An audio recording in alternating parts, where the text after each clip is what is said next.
That's not the draw. Not even close. So I don't understand why people ask that so often. Like, this game could have been Gremlin Fortress and have, like, a completely different art style, but be the same mechanically, and then I would still be into it.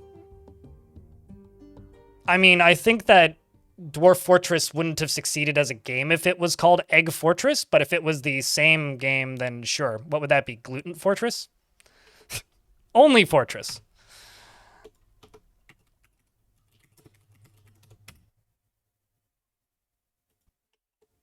Because of dwarves? Yeah, I mean, like, it's just a fantasy setting. Whole Wheat Fortress, yeah. This game was Gremlin Fortress recently. I don't know why I said Gremlin Fortress, but Goblin Fortress was what I was actually thinking of, but I said Gremlin. All right, so this is going to be a mess to, like, figure out where the fuck we are. Elfie, you can enable the thingy bob if you want. So this fortress is a mess. It was a fortress, and then I retired the fortress, and then I unretired the fortress as a different faction because the original faction just was too dead to keep playing as. So this fortress is a bit of a mess because of that. As a reminder to everybody, gift subscriptions are on sale here on Twitch, so if you gift a 5-pack, I will match it. I'm matching up to the first 50, and we are currently at 30 that have been gifted with that discount, so... But when I go all the way up, this is my tower thingy that I'm building. The kind of construction goal for this fortress is I want to have a very, very, very large library. And I don't exactly know what that means, but currently we have 146 book. So we are going to need more book, but currently we have a decent number of starting book. The only material that is available in this fortress is gold. At least that can be smelted. And the rule that I have for this fortress is I am not allowed to use any metal for weapons unless it's an artifact. So we are using obsidian short swords. They're fucking terrible. But we've got, you know, piles of fun things that have been built up. We used Embark Anywhere to force settle on a castle, and then since then I've reclaimed it. Those are asparagus plants, and they look like dead plump helmets, and it's very strange to me. We've got, we have acquired some other fancy metals like platinum. We've decided that if I do end up with like steel or iron or anything, I just have to smelt it and make it into furniture or something that isn't weapon related. As I go down through the fortress, this is kind of my entry front zone thing. And then as we go down, you'll see that there's a very long drop into here. Now, I discovered a bug. Or what I think is a bug. When I reclaimed this, I kind of expected this to still function. And I was going to use this to make obsidian. But as I started doing that, I realized it started draining. And the reason it's draining is because back what used to happen when you'd reclaim a map is that thing would overflow. Well, this isn't overflowing. In fact, it's doing the opposite. So I'm actively draining this lava tube. And once we're done draining this lava tube, which will be done eventually, the next thing I want to do is to not just drain, you know, a lava tube like this, but I want to drain the lava sea. That's the plan. So I'm trying to build a library in the lava sea. Fix bug, make new bug. Yeah. So the dwarves that are named in the fort are Bunny. If you hear your name called or want to check in on a dwarf, let me know. We've got Chromatite. We've got Sideburns. We've got Bismuth. Also, what do you think of the new camera angle? I have moved the camera quite a bit. I kind of got tired of it looking at my forehead when I was going through one of my VODs the other day. Bismuth. We've got Hippo and Baltiri. We've also got Emperor Iron. Snail. Little Blast, Wolfist Wolf, John Cena. You can't see him. Storm Pup. And I think that's everybody. We've had a lot of deaths recently. Feels like old times. It is a bit closer to where the camera used to be, yeah.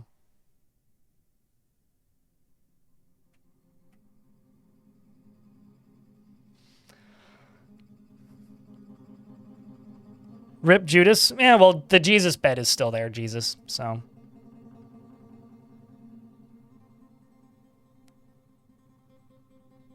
That's an interest. So this is from Emmanuel in YouTube chat, and they say, every time I watch your stream or your videos, I feel the need to play the game, but when I start it, I kind of get lonely after a while and like it to end fast.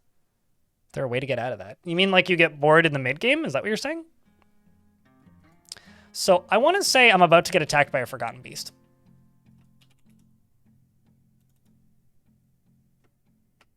That or I was going to get attacked by a Forgotten Beast because I've got all my soldiers stationed here.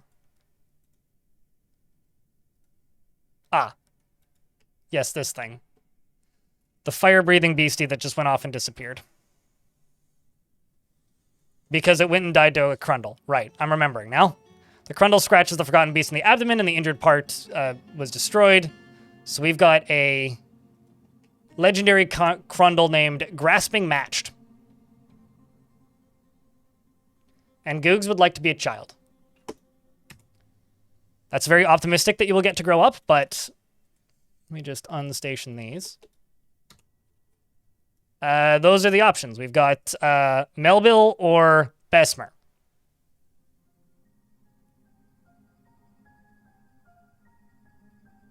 Well, I mean, there will still be easy mode. It's called Turn Off the Sieges, right? Or Turn Off the Siege Changes, because Tarn says that you'll be able to disable all of the new functions. Why do you pick the most angry one? What? But, okay. Googs. Googs accepts favors without feeling a sense of obligation and preferring to act as the current situation demands, is somewhat fearful in the face of imminent danger and could be considered rude. He isn't given to flights of fancy and he tends to avoid crowds. He can sometimes act without deliberation and he has a greedy streak. He needs alcohol to get through the working day and doesn't really care about anything anymore. He dreams of raising a family and personally has great respect for fairness. The first person to put 3 pickaxes into the YouTube chat will also get to name something. He sees merrymaking as a waste and values good craftsmanship. He doesn't really appreciate when Grandma goes overboard for his birthday parties. He likes lemonite and brass, as well as wood opal and giant raccoon leather, impala hoof and the color aquamarine, bucklers and floodgates, and donkeys for their stubbornness. The great giant lice for their ability to infest, and the sound of the tressed lilac and the sight of the velvet of meadows, and when possible prefers to consume horse, rice beer, and ratweed seeds. And absolutely hates fire snakes. You have a younger sister and your mom's alive, and you hate everything. I think it's because you saw a bunch of dead goblins. Yeah, no, I agree, Darius. Profip. What would you like to name? And what would you like to name it? Something else I need to do is go through and unbedroom a bunch of these dead dwarves' bedrooms. Because I've got a bunch of dead dwarves.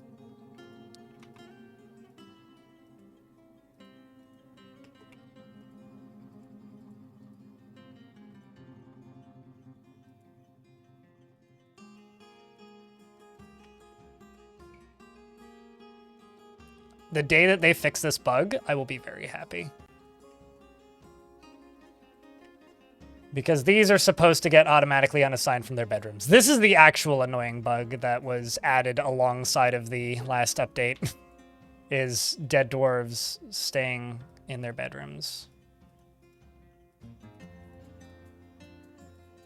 Like, it fixes another really annoying bug, but I think this one's actually worse. But you're still, I can't tell if you're, no, you are in fact still a dwarf. You can go claim a new bedroom, it's fine. You just look naked with clothes on, what can I say? You didn't know it was a bug? It's a bug. And it is one of the worst they've added in a long time. Or at least I think it's one of the worst. Yeah, no, it is a bug. Well, it came alongside of the fix, so that, not dead dwarves, but so that dwarves that leave the map don't lose their bedrooms now, which is true. If a soldier leaves the map, they no longer lose their bedroom. However, now when a dwarf dies, they keep their bedroom, which is really shitty. Dr. Bob. I could name this dwarf Dr. Bob, who is a bone doctor. Does that work for you? Profit?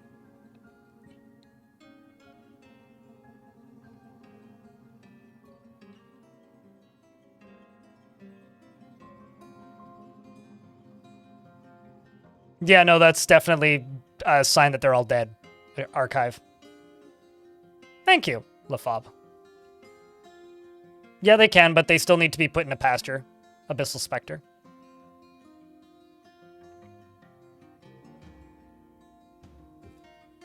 Okay, so this is now Dr. Bob.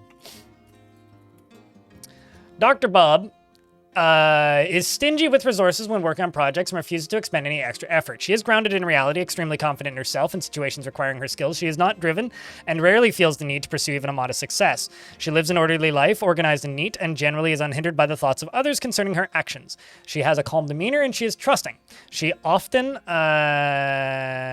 She doesn't often feel envious of others and thinks she's fairly important in the grand scheme of things. She tends to do things correctly each time and is rarely happy or enthusiastic. She is conflicted by this as she values parties and merrymaking in the abstract. And she doesn't seek out excitement and has a greedy streak. She scratches her head when she's bored and she begins to talk rapidly when she gets angry and she needs alcohol to get through the working day. She personally thinks working hard is an abject idiocy and values sacrifice. Likes tetrahedrite and iron and indigo tourmaline, as well as moons and dogs for their loyalty, and bitter melon vines for their taste. And the sight of the velvet of meadows, and when possible, prefers to consume goat, soul, and passion fruit wine, and cottonseed oil, and bitter melons, and absolutely hates leeches. And she is helpless after suffering a major injury. Her finger on her right hand is broken. Oh no. Well, hopefully your poor finger gets stitched up sooner than later.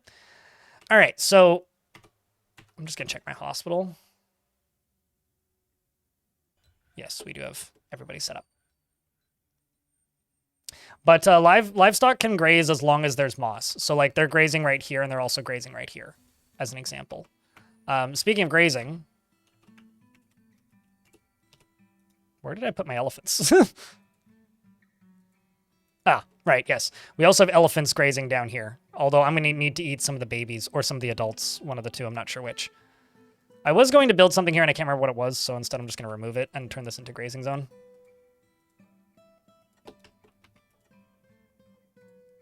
Just looking for dead dwarves.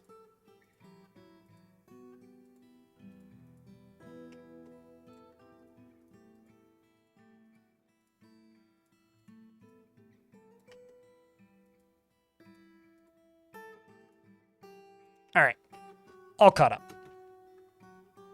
Does moss spread? Yes. Moss will spread into any area that has dirt on it or mud on it once the caverns have been exposed.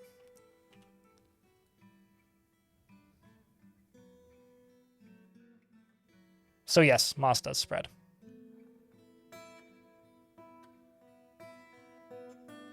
No, it's a bug, as in like they didn't do it intentionally. The opposite of them doing it intentionally. Okay, so I've got a bunch of stuff being constructed down here on the bottom level, and my goal here is this is going to turn into a river, which is going to pump water from somewhere, and I can't remember where. I do have a plan for this though. It's going to pump water from, yes, right here, from this cavern layer, and then this water is essentially, well, actually, no, not quite from there. I'm just going to dig through this, probably. Yeah, that's probably what we'll do. Because that just seems unwise. So I'm going to basically block this off so that water just falls directly down through these caverns and into this area down here, which will then, well, not into here, down through here, into this, which is then going to let water flow through here and then off the map here. And ideally, this will produce a bunch of power for us. But we've got a little bit of a ways to go. This needs to get connected, so let's follow that. I'm trying to catch up to a fort after taking a week off Dwarf Fort. So, you know, there's that. May the Moss Empire flourish? Yes.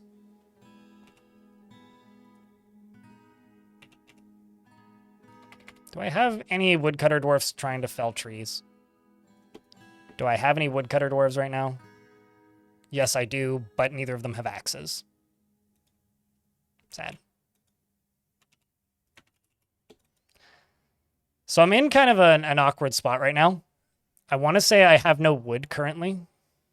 Because I have no wood, I have no charcoal. Because I have no charcoal, I can't make anything. And I'm kind of in the process of trying to set up a lava smith's area, which I think I did. Did I not? No, I think I did in the second area right here, right? Like down here. Yeah, I did. So there is an axe right there. So you should be able to get to that unless I've like accidentally borked this.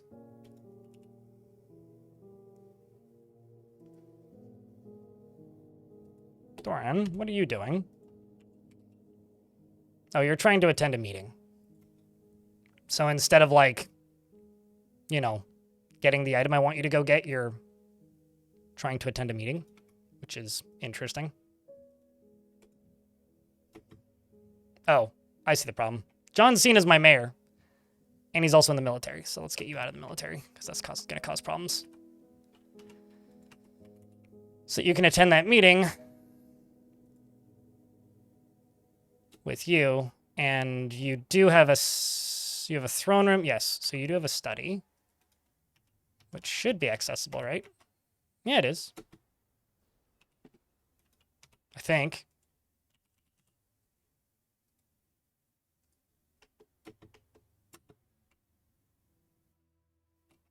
Yeah, it's accessible. I mean, it's not the most direct thing, but I fort got? Well, now I just need to got fort. Once we've got fort, then we're back in it, right? Hopefully. Here's hoping. So, chat, we're kind of in a low point with Dwarf Fortress, which is what, well, usually characterized by, yo guys, it's summer, because in the summer times in Dwarf Fort, it tends to be less active, because I feel that a lot of people who play this game have kids or a family, and thus don't do much in the way of eating an individual. You're just eating a pile of cherries. I respect it, Dwarf. I feel like a lot of people kind of step away from Dwarf Fortress for the summer. So we're in summertime, pretty much. Yeah, I know it's not officially summer yet, but like school's out in most places, so people are spending time with their family and not spending as much time playing video games. But also, the last major update to Dwarf Fortress was, what the fuck is this dwarf doing? I'm just gonna let you go do tasks.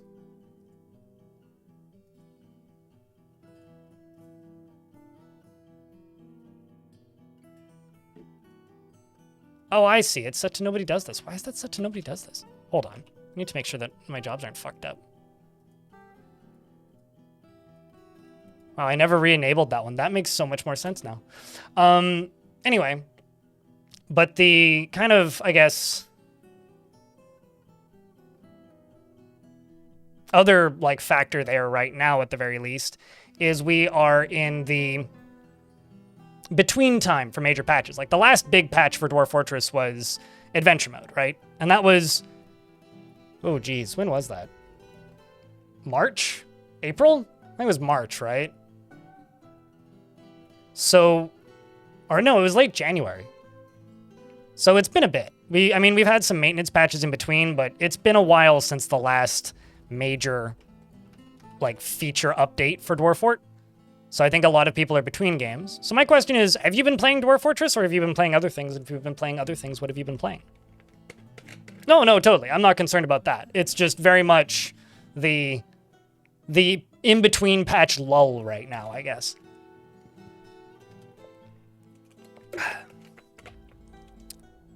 Although, I'm just kind of glad that Tarn's back at it because he got apparently pretty sick. I guess this is the problem of moving away from your family internationally, but still visiting frequently, because he flew back home to visit Zach, as far as I know.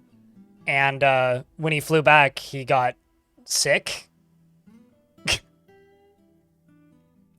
I think I saw somebody who works at Long Dark because I've watched a bunch of their devlogs and their studio is really close to where I live, Drenelius. And I saw a guy walk by and I was like, that looks like that guy from their dev video. Forza Horizon 5 for minus 65. Wait, minus? What do you mean minus six pricing error? What was it? Not an intended sale? How do you have a discounted pricing error? That seems bizarre. Playing lots of Vermintide 2. I mean, you can talk about other genres. I'm just trying to get some talk going about video games is all. That's all I'm trying to do. Just curious about what you guys have been playing. Because I played some Songs of Six, and I think I'm going to get a video out of that, even though I'm actually not very thrilled with where that game is at. Like, I rage quit, and I haven't done that with a video game in a very long time, so it's actually kind of weird. A lot of Enshrouded. That's an open world survival crafty thing, right?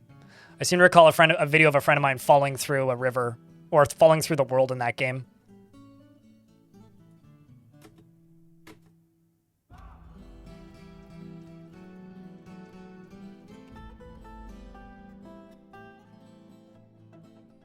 This dwarf has a fancy hat on. It's a honeybee wax crown.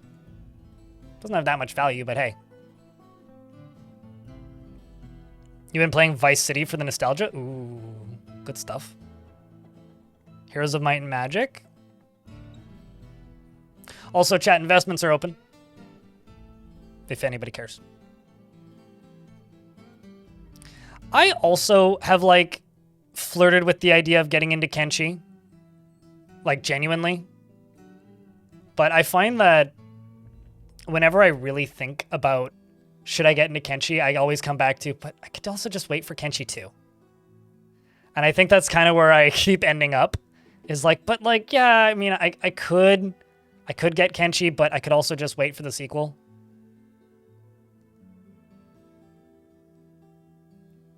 How so, Plagueis?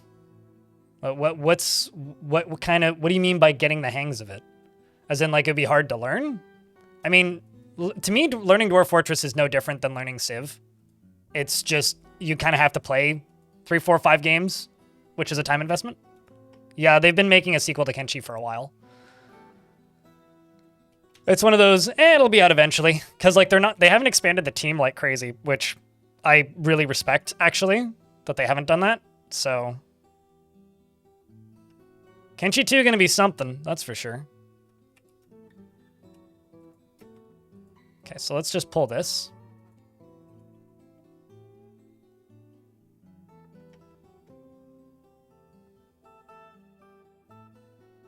Lately playing Space Station 13.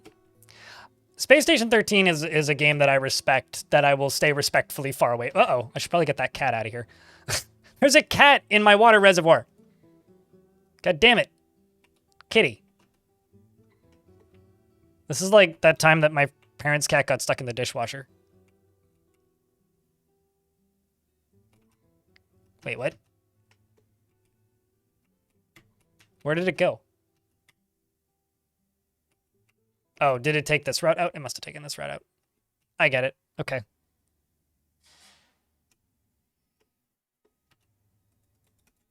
I can just pause this then. I should probably hotkey this area too.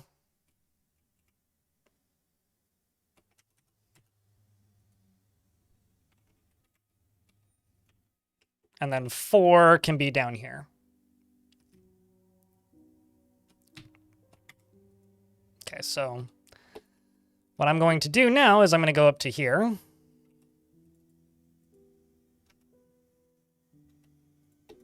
Dig through all this. I'm also going to wall off this.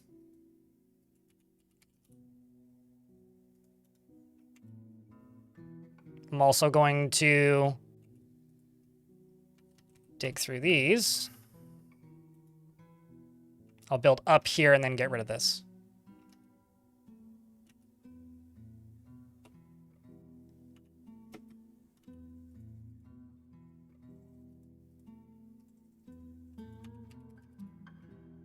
Jesus, I've got a lot of blocks.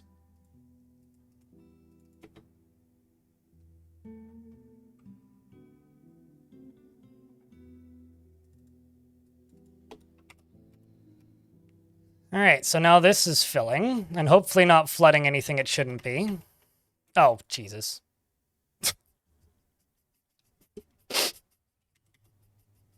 This stupid fucking cat, man.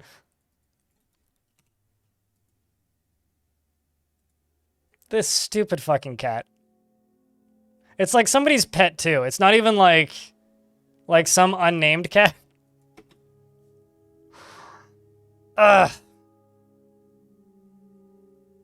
Well, at least you feel blissful after a bath. Is anybody actually pulling that lever, though? Yeah, somebody is. Okay.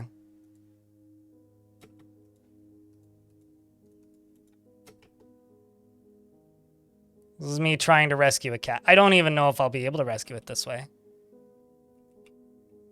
Because it's just going to keep coming in from the top. Kitty might just be stuck here.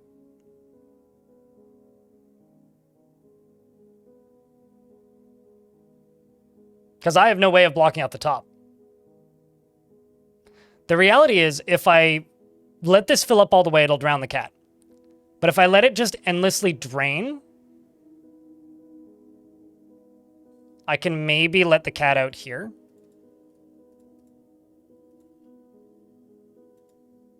Maybe.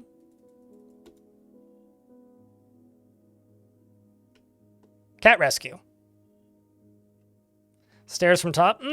I mean, there's no water here. So I'm thinking just block it off. Wait, where did Kitty go?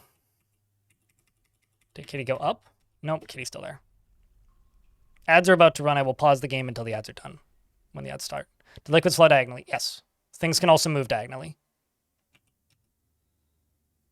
But there is no liquids hitting here. It's all draining at this point, so this shouldn't cause any drainage problems. Get out of here, you stupid cat. There you go. Now let's see if that can get constructed.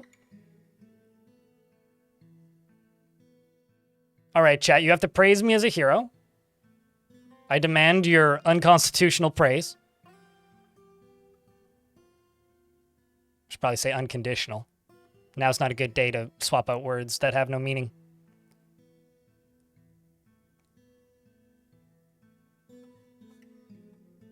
Now we're in an ad break, so pause game. Well, I mean, water's scarier than lava, Abyssal. That happens to every cat, to your cat every other week. It happened to my parents' cat once. He got overly ambitious and jumped into the dishwasher and started licking plates. And then my mom closed the dishwasher and then very quickly opened the dishwasher when she heard thunk, thunk, thunk, thunk, thunk, thunk, thunk, thunk, thunk, thunk, thunk, thunk, thunk, thunk, and then opened the dishwasher and the cat flew out. Only ever happened once that I remember, but Clem Hazard in YouTube chat says they've been playing Dwarf Fortress a little too much. Your next project is to learn to make a lava piston. Ooh. There's a viewer of this stream, Sniper, who is a freight ship hand these days, and so tunes in once for about 48 hours every 6 months because he very rarely has internet. Made a really good guide for magma pistons on Steam. Yeah, magma piston is when you drop rock into lava, it teleports. It's an old artifact of the game's design, but if you drop solid rock into lava, it teleports the lava to the top of the rock.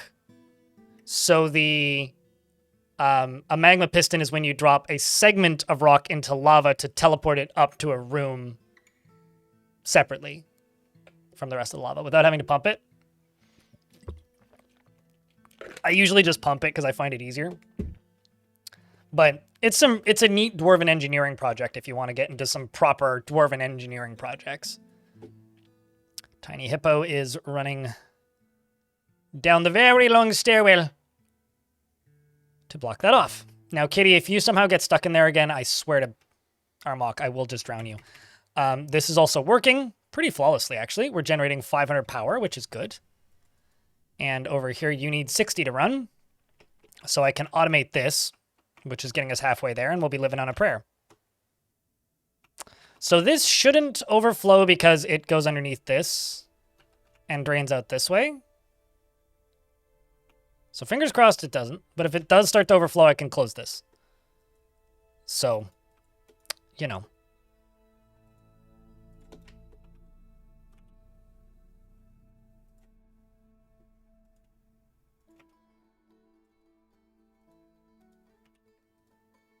We also have to get another row of water wheels onto this.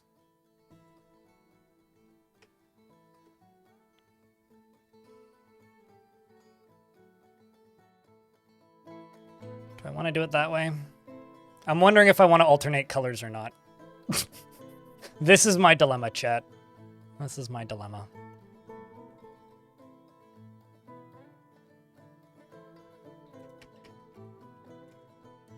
Just gonna chop down some more trees. And then not double up colors. This is also cleared up. And then down here. So this is project priority 1.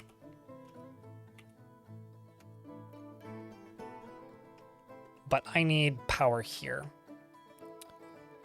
So the way to get power here is by getting rid of that door, which is already gone. And then going all the way along here.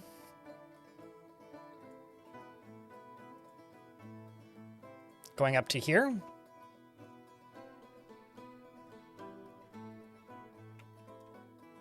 And then they'll connect these.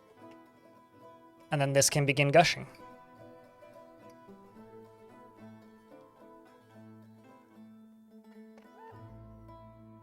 It takes its space, so the lava takes the same position, X and Y, it's different Z position. Yeah, I don't know. To me, it's like dwarven magic in a way. Like, to me, this isn't like the reality, but to me, in a lot of ways, in my headcanon, dwarves already have magic. You know, people are always talking about and saying, you know, I can't wait for the magic update. And I say, well, you know, dwarves kind of already have magic. It's just player-discovered magic due to the game's design eccentricities than, you know, the actual magic. Or the thing labeled as magic, I guess, maybe. Did I ever close that up all the way? Eh, good enough.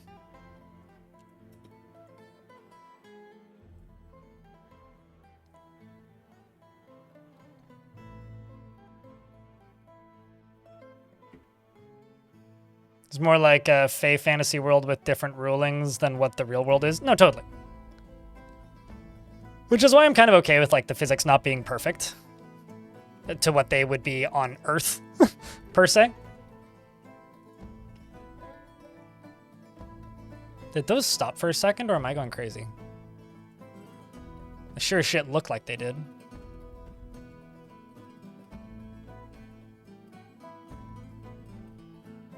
Then when this is done, we can just go all the way across.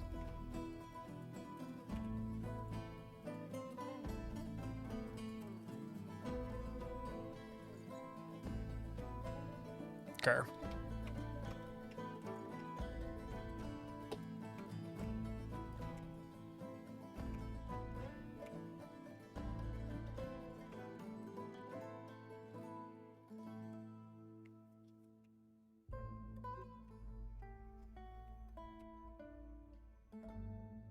Wait, who's asking if they should buy Dwarf Fortress?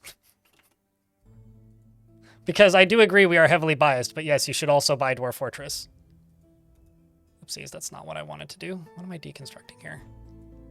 Don't remove that. Open it. Sheesh.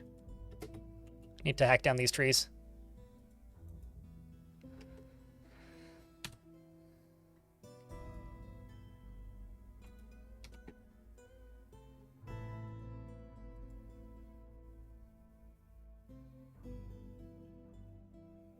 Well, I mean, if you don't own a computer, you probably shouldn't buy Dwarf Fortress.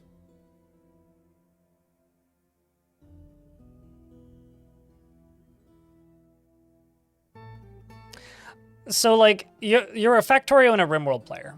I finally found the thing that started this conversation. Here's what I will say about playing Dwarf Fortress. If you don't play Dwarf Fortress, this dwarf needs mittens. So let's make cloth mitten 50 and just do that annually. Here's what I'll say about Dwarf Fortress. RimWorld and Factorio are games that require perfection from the player. So they're games that require you to be optimized in the way the game wants you to be. Dwarf Fortress demands that you reject perfection and accept mediocrity. Essentially, like, instead of being a game where you try to do the perfect outcome, it's a game where you're trying to manipulate a bad outcome. It will, in some cases, allow you to be like perfect with your inputs and outputs, but you'll get more out of the game reading this screen and following this screen with a dwarf that you like than you will out of trying to get the highest value meals. You can do that, but in a lot of cases, you won't enjoy the game as much. And you'll also end up being frustrated. Whereas I set up my forts for inevitable failure to try and work towards an entertaining end. So the first thing you need to do when you start playing Dwarf Fortress, if you have only ever played RimWorld, is you need to remember that you're going to need to unlearn a lot of the things you learned while playing RimWorld. And they're very different games, even though, like, there's a lot of games out there that go out and advertise themselves as inspired by Dwarf Fortress because it very quickly communicates what type of game it is. And it's a pretty savvy marketing tactic, frankly. But the reality is very few of those games are actually much like Dwarf Fortress. And most of them are a lot closer to games that also are inspired by Dwarf Fortress instead of the game itself. So if you go in with that level of awareness that it's very different from the things that it inspired, you'll have a much better time with it.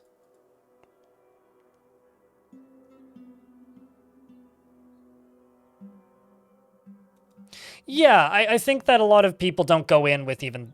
I think that's maybe changing, Empress, but at the very least initially, I think a lot of people went into Dwarf Fortress when it first released on Steam with the assumption that, oh, it's RimWorld inspired it. It's going to be very much like RimWorld, which just kind of isn't the case. So you're definitely approaching it with kind of the right idea. I mean, the basic concepts, right? Like that's what like RimWorld does translate. Like people are right when they say that Dwarf Fortress has done a lot better because of how well RimWorld did.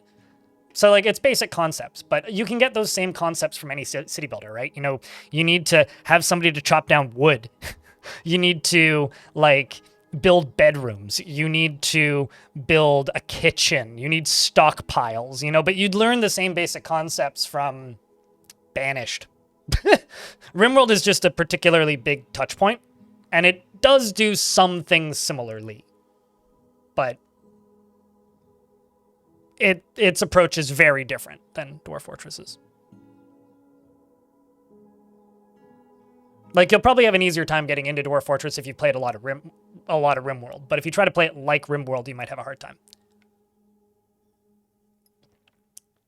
That's it, really. But if you want something that's a lot more vibey and storyteller-y, that's what Dwarf Fortress does really well. If you want a mechanically dense, perfection-focused strategy game about fighting off waves of enemies, RimWorld is the game that you're going to enjoy more.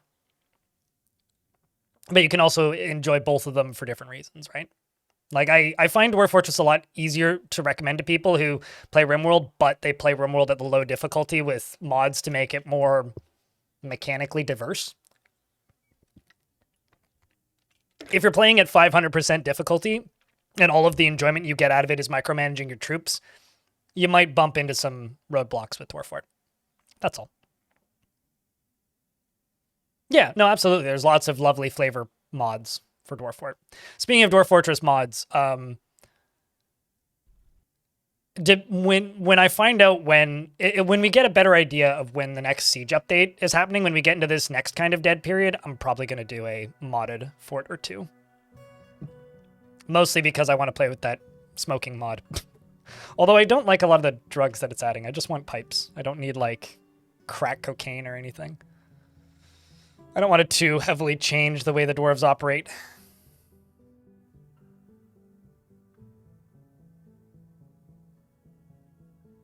is try to take care of everyone. That's why I got so frustrated with Songs of Six last week, because that game is like, fuck you when you try to be a nice person.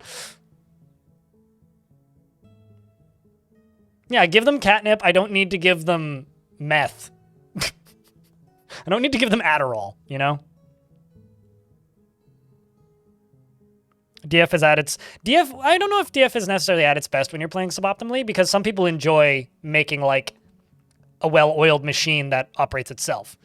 I think Dwarf Fortress is at its best when interesting things are happening.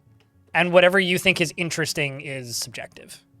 For me, interesting is stuff going sideways and 100 dwarves dying.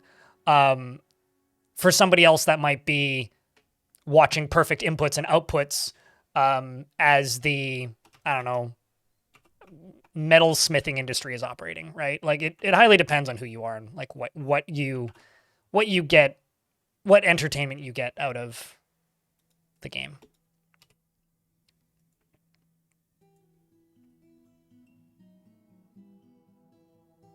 Like, chat, what element of Dwarf Fortress do you get the most out of curiosity? Because, like, I've also encountered people who they get the most out of Dwarf Fortress as a, like, mega project construction game. Kind of like Minecraft. You know how a lot of people play Minecraft is just like, we're playing in creative mode and we're building big Legos. Like, I know a lot of people get a lot out of it that way, too.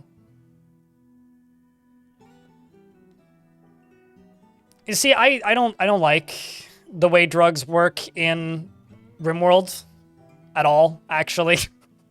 The annoyance, or one of the reasons I stopped playing RimWorld was it feels like it forces you to play the game in specific ways, and I don't like it when games do that. And the drugs actually, to me, after playing with them for a very long time, felt very limiting.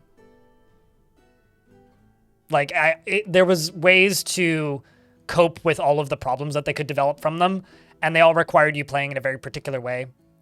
And I don't enjoy that very much. That's not my vibe at all. So, but hey.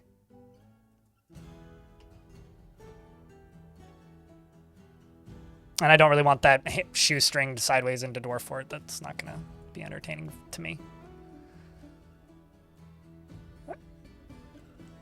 There are a few ones that are a little much. Yeah, basically, I don't need games that make dwarves stronger. Like, give me a thing that gives a slight positive and a slight negative, and that's all I need, right? The second you're just like, yeah, no, this thing makes them better at the combat. It's like, we don't need that. I don't need that. Maybe you need that. I don't need that. I don't want that.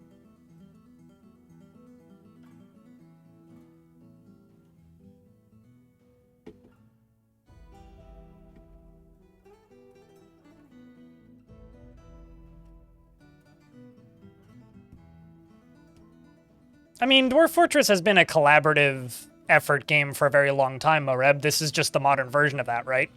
Like, I was reading through the Succession Fort posts on my Discord, because my Discord has a Succession game where people trade a save file around, and I think the current person who has it has vanished off the face of the earth a little bit, which is not great. But I'm starting to think that maybe I should just take part in some Discord Succession games and encourage more people to get those going. Because I think it might actually make for an interesting stream to, like, start off the stream by, the pumps have started up, by, you know, reading the last 3 weeks worth of posts and then playing. I think that could be interesting. A Force of Darkness, which is also vile, has done the arriving. Ah, there they are. So these are live humans. That's actually a pretty big siege, Jesus Christ. I forgot naming that one. Fuck. How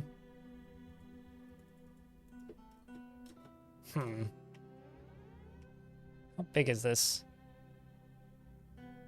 It's not huge. I can fight them in the under entrance down below. The greener. So I'm matching the first 50 gift subs that are gifted with the discount on. So that brings us up to 35. Thank you for the 5-pack. Appreciate you. So if somebody gifts 15 subs, then I will gift 50. Just saying.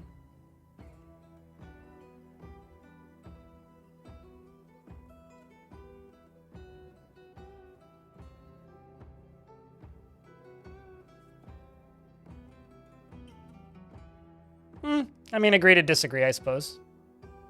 Pipicado.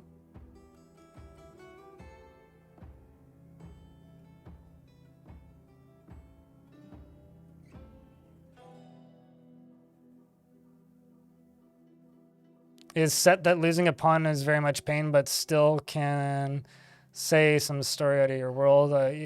The two reasons why I think that RimWorld really fails as a storytelling game. Chat, can I get a round of beers, by the way, for that 5-pack? Please and thank you. And also a Vile Force of Darkness. The reason to me, this is personally for me, why RimWorld isn't the greatest storytelling game is because when you die, the world is done. You can't keep playing in the same world. When your colony is dead, the world is dead. The fact that you can continue playing a world in Dwarf Fortress and the world is persistent and characters reappear and there is more going on than just the baseline level of, oh, you know, you can play this world and then it's gone afterwards. The fact that there's more after the end is why this game is better at that, in my opinion. And there's a human soldier right here, so we have to go fight him. So, like I said earlier, we're not using metal for weapons, but we do have very well-trained swords dwarves. So wish us luck, chat. And also they've sent thieves, because that's what this is. Now, we need to be very hopeful that my dwarves don't dodge off the map. So chat, wish us luck here. We've got Dr. Bob, who's running away in absolute fear.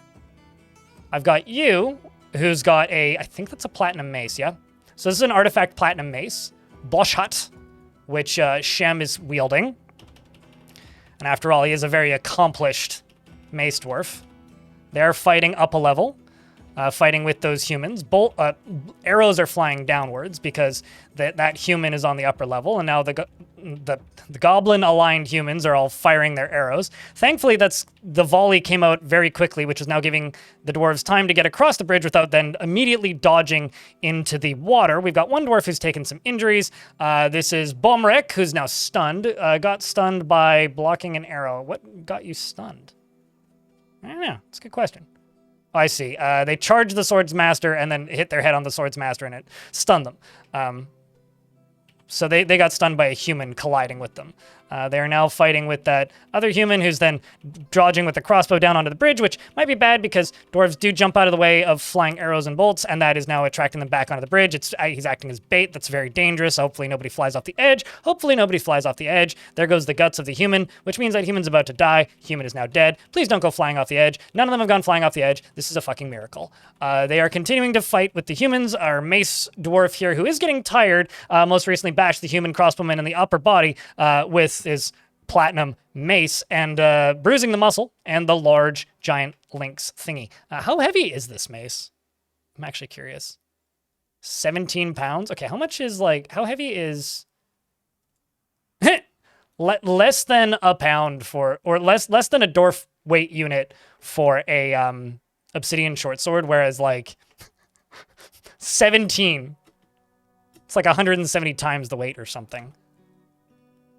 They are continuing to charge forwards, and the humans have no chance now that the dwarves have left the upper levels, and the human siege has been broken.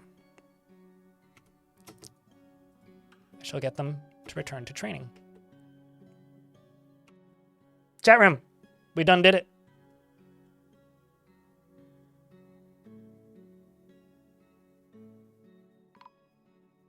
That's also a really good way to put it, Mareb. In RimWorld, things happen on as a way to challenge the player. In Dwarf Fortress, things happen most of the time. In Dwarf Fortress, things happen because the player did things, which causes you to have to fix your mistakes, which is how the game challenges the player.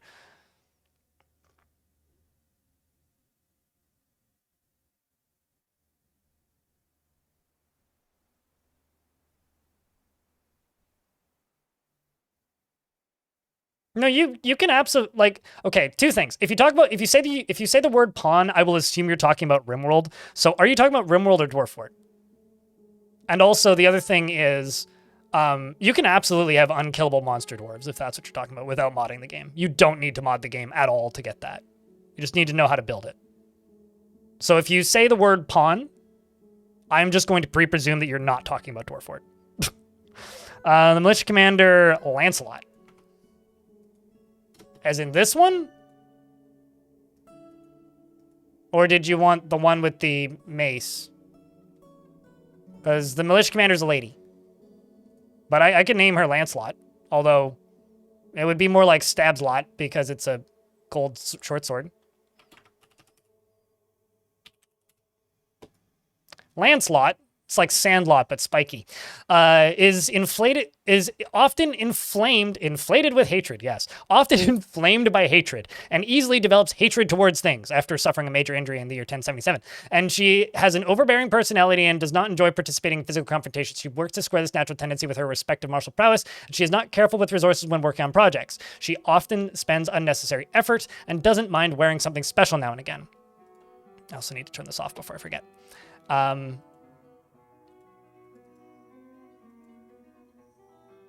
She is quite she has little time for, she often feels discouraged, has little time for joking around, and is quite comfortable with others that have a different appearance or culture. She tends to hang on to grievances, and she tends to form only tenuous emotional bonds with others. And when she's surprised, she has a very unique laugh. She needs alcohol to get through the working day, and dreams of crafting a masterwork someday, and this dream was realized. She personally sees the whole pursuit of art as silly, and values nature, and values tranquility, and a peaceful day. And how many kills is she up to? 5. She's now the fleshy kindling of tenants, I think. Anyway. She has no family in the fort and no friends, and is a member of the Copper Coven. Stabatha's pretty good. And the dwarves have arrived to trade, because it is that time. Actually, just gonna unforbid all of this stuff. We're just gonna set a lot of it to be traded.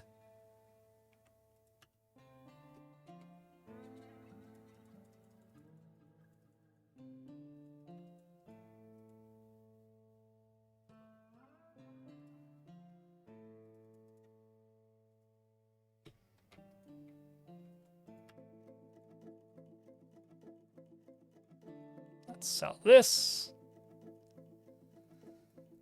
And get to the shoes. I don't read the YouTube chat as much because I only have time to read one chat most of the time, and 2 chats is a lot. I do respond to the YouTube chat when I can, though. So it's all good. Over time, through petitions and recruitment, is it possible to convert a fortress to be exclusively made up of non-dwarves? Are you the same person who asked me this in the YouTube comments a while ago? Which I think I also responded to. Yeah, it would just take 1 trillion years. I mean, like, in adventure mode, you can convince people to join you.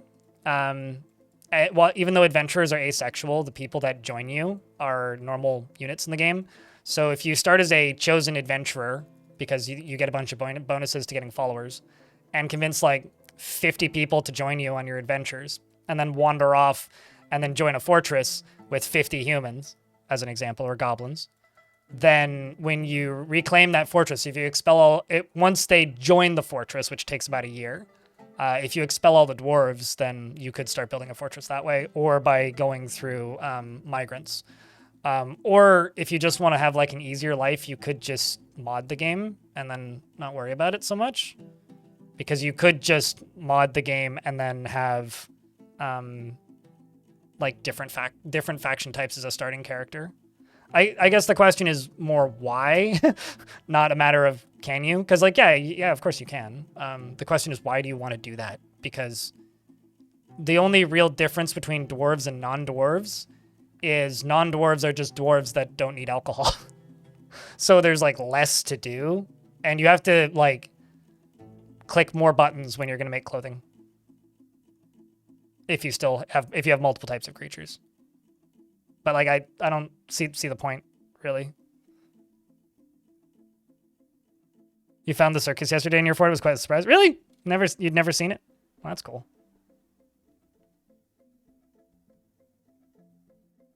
Basically, like, if you have, like, 100 hours of real time, sure, you could do that. If you generate a world, it's not possible to generate a world with no dwarves, in YouTube chat, by default. However, you can... Also, nice streak, Lanix, by the way. However, in advanced world gen settings, you can set it so that the game will allow unplayable worlds, and unplayable worlds are worlds without dwarves. So you'd need to have a mod that would let dwarves be, or let humans be embarkable, or goblins be embarkable, although you don't want to do that because they don't even need to eat or drink. Like, that's just boring. That's like a whole third of the game that you don't need. So then you need to mod goblins so that they need to eat and drink, but then they would go extinct. Anyway, it's a weird mess. What I would say is, like, not in default settings, but once you're out of the default settings, yes, you can. But it requires you to be out of the default settings because otherwise it doesn't let you like run world gen. It'll be a rejected world. You could also, like, remove all... what's the word? You could just remove dwarves from the raws, too. You think you could conquer a site and then get an adventurer to talk to the holdings inhabitants, and then... I don't know. I mean, I had a... there's the only one response to that, and that's maybe. I don't know specifically. I'm not sure. Probably. I did have that one... fortress, which ended up being the one next to the one I made the last video out of, which was Winter Hearth. Winter Hearth was taken over by goblins, and then when I reclaimed that site on a lark, it was just an empty site with 200 goblin citizens and 1 dwarf, which was kind of funny to see. So, like, you could also do that. Just, like, you know, retire, or let goblins take a site and then reclaim it. But it would have to be a dwarven site that you've reclaimed. It would be very convoluted to let them take over a site and then claiming it. But, I mean, it's not to say that you can't. It would just be convoluted.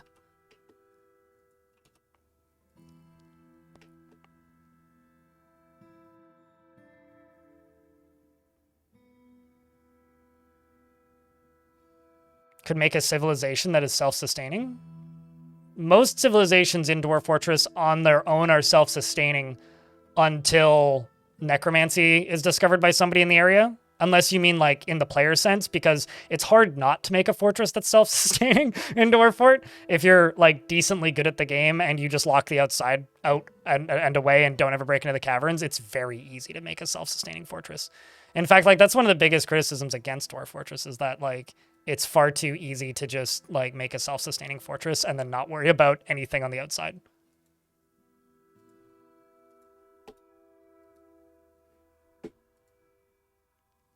I'm Liaison from the Mountain Homes. Let's discuss your situation. I'm just going to, because I missed trading this season, I'm just going to ask for platinum nuggets. Bring me platinum. They want musical instruments. Well, I'm not going to sell you that. That's ridiculous.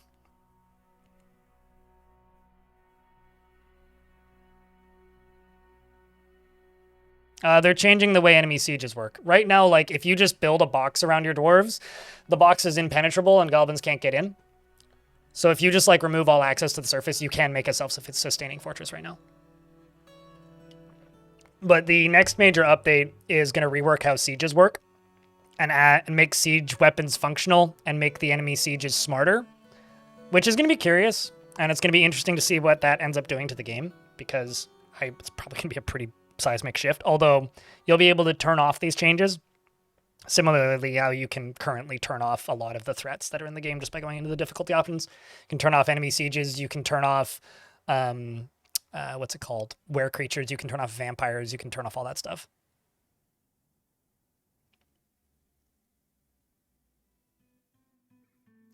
I don't want to, like, okay, did he say ladder over walls? They can already break down doors, but, like, I have not seen this is why I need to be very cautious with, like, speculating. And also, we don't know what they're going to do exactly when it comes to the enemies digging. So I think a lot of people will immediately think, oh, like they do in RimWorld where they just tunnel directly to. I don't think that's what Tarn means when he says that.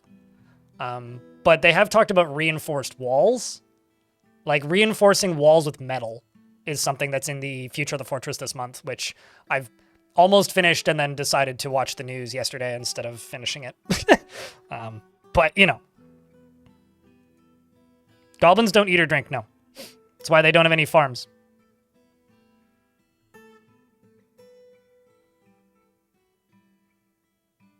Do they have worries? They don't have the need for it, Archive. So they can't get worried about not having a drink for a long time because they don't have that need.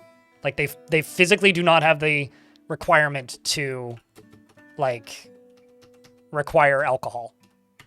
So no, they do not have that need because they can't.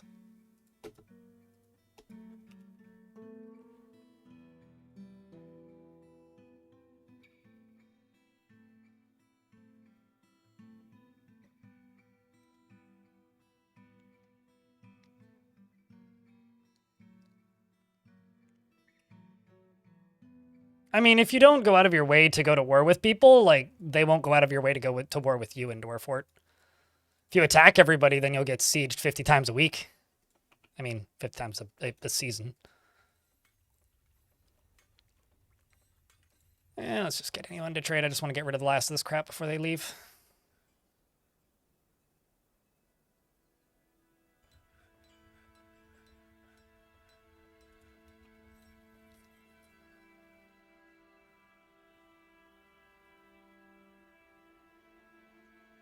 All good, Grumpus.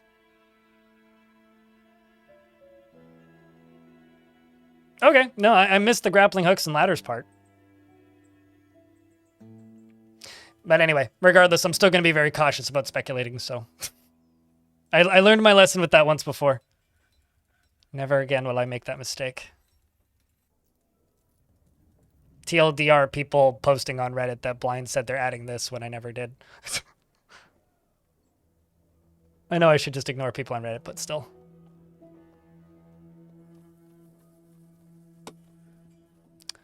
Literally bought their entire caravan. The entire caravan.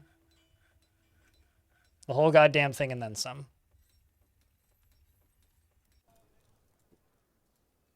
I'm just going to take these guys off duty. Just let them go do whatever. Because they seem stressed and not in a good way.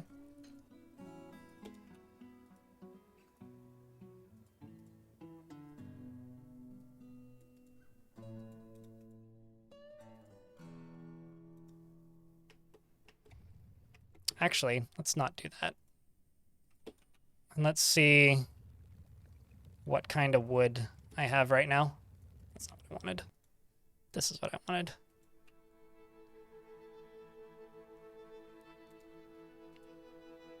I don't really have much in the way of almond. Yeah, we'll just get rid of that when it's done.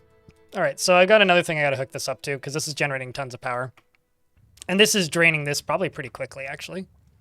How's it doing currently? Seeing bodies fall down here because they're getting rid of the corpses. So if I go up here and then go down to here, we are throwing bodies into the lava sea. It's a pretty effective disposal unit. I'm just curious what all of that really means, right? Like that's where I'm at with all of that stuff. Krampus is like, I'm just excited to know what that actually means. Like, what does that mean for the game gameplay-wise?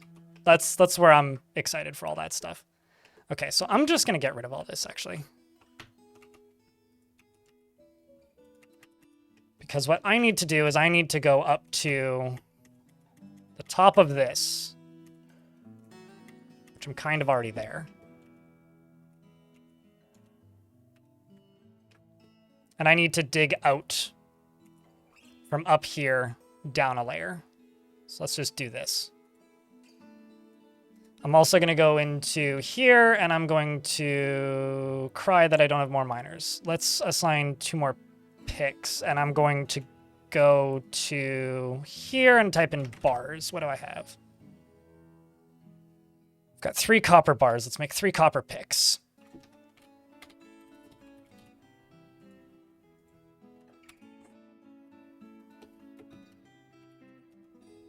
Then what I'm going to do is I'm going to channel down a level. And I'm going to expose a bunch of lava here. And then I'm going to pump. Well, not pump. I'm going to get rid of that lava on the top layer. Is what I'm going to do.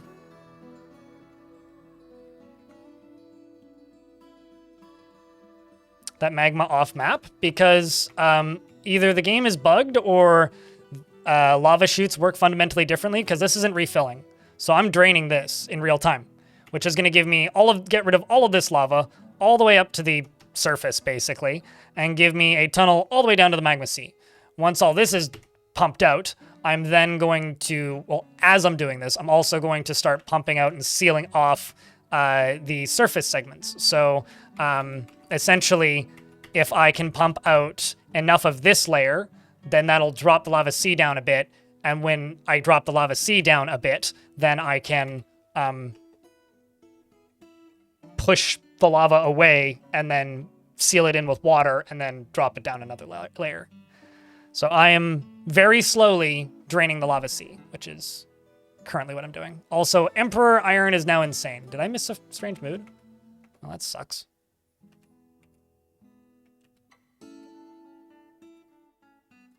Well, let's see what this does. Oh, Jesus. Well, sorry, Dober. What kind of pickaxe are you holding? Copper pick? Well, that sucks. What's beneath this? It's all gonna fill up. Oh, no, it'll drain. Very slowly, but it'll drain. But this will also fill. So that's bad. Thankfully, it's going diagonally, so I can do this.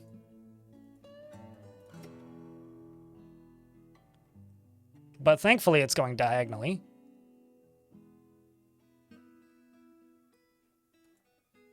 Let's just hope that some dwarves get here quickly.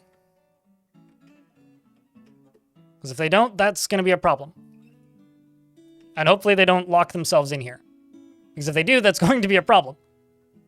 Keyword here is that's going to be a problem. This dwarf is also upset because they felt the power on the force that one of their fancy clothings has been destroyed. So we've got a slight lava calamity happening right now. Slight.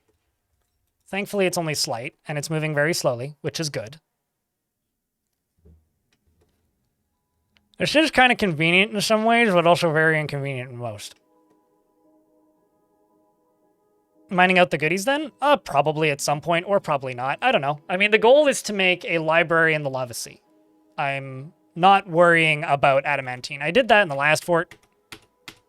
Oh my god, this goes so high up. Okay, well, I guess we're going up here then. Not where I intended to. Okay, so that's all sorted. Brief calamity is dealt with.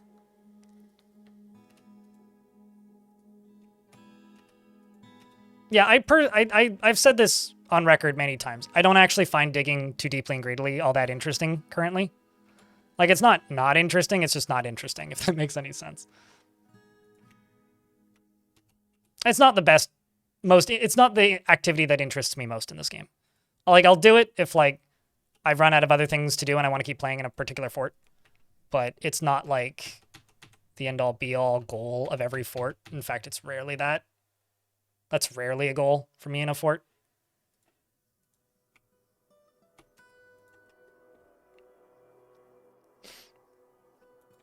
Just perpetually playing through the world and keeping the forts persistent, right?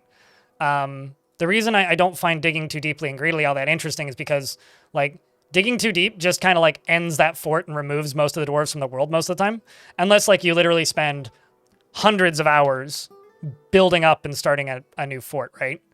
And because I don't really do that, the result tends to be that... The result tends to be... Okay. So what am I lacking? Oh, I think I know what I'm lacking. Nope, those are gold bars, not copper. Where did I put copper? Have anything I can melt down?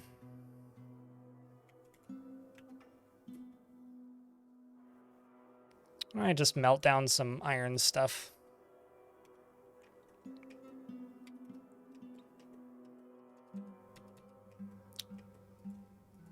Like, the reality of digging too deeply is you really need to get to the point where, how do I put this? You really need to get to the point where you can actually win for it to be interesting.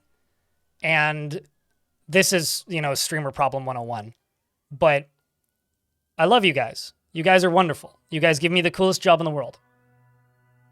But you guys have a very consistent problem. And to your benefit, you're very consistent about it. So I can tell you that it's a problem. But chat is very interested. And I think this may actually be like a result of how a lot of people who watch my streams don't actually play the game very often, which is kind of what we were talking about earlier. Because when I'm in early game, everybody tunes in. And 200 to 300 people tune in. When I am in the mid to late game, I get about 140. And on YouTube, I get about 200 to 300 again when I start a new fort. But 3 days into the new fort, 2/3 of those people are gone. And so I have a mortgage to pay, and I make like a quarter of the money after about a week of streams. So I don't ever really put that amount of time into a fort to actually be able to beat the underworld. Just due to it being kind of impractical, unfortunately. And I wish that wasn't the case because I do like that process, but I haven't figured out a way to keep the audience engaged long enough for me to be able to get that far. Embark is one of the most fun parts. See, I disagree. I find the late game to be much more engaging. Like, new game is certainly engaging, but end game to me is more engaging than a new game in the fort. I don't know how to keep the audience engaged, so. It's probably just like a sign of me being not as good at my job as possible. Challenges throughout the fort? I mean, the challenges begin in the mid. There is no challenge to the early game for me in Dwarf Fort, but the challenges begin when you hit the mid game. It doesn't matter if I change the challenge. I've done that before. I did that in Head Punch, I think it was Head Punch, where we decided that we were going to catch Forgotten Beasts. That was like on year 10 when I came up with a whole new challenge for that fort, and it didn't help. I've absolutely changed the challenge from fort to fort, but doesn't change. The second the population is around 200, people stop watching. So I don't know. It just is what it is. Like so I love that you make this suggestion. But, like, allow me to repeat myself. Way less people tune in. It doesn't matter if I make polls. It doesn't matter if I talk and try to engage chat. It doesn't matter how I play the fortress. People just don't tune in after 2 to 3 days. Like, there is no suggestion, as far as I can tell, that will remedy that. That is just what the audience do. And it's not unique to my stream. It's the same with other people who play Dwarf Fortress too. The audience tunes out. Is at once you hit, like, RPG streamers have the same problem. People who stream like JRPGs, early game, new game, huge views. Day 25, a lot of less people watch, right? So because of that, it's very rare that I actually get to the point where I can actually defeat hell. And because it's very rare that I get to that point, the result usually is that I just kind of don't bother. Because it's more interesting to keep the fort alive and have that world persistence than it is to start a new fort. Or than it is to completely kill everybody. At least I find it that way. And, you know, if I didn't have streamer problems, it wouldn't be an issue. But I do, and such is the reality. Okay, what do you need? You need stacked cloth. What type of cloth? Does it say though? Leather and cloth and leather. Well, there's cloth right there. And skeletons. Okay. We got sheep's wool, llama wool, alpaca wool, cave spider, silk, rope reed. Okay, so it's... Have you claimed a cloth yet? No, you haven't. You also need leather. What do I have for hides? Leather, tanned hides. Okay, you also need bodies. Let's grab bones.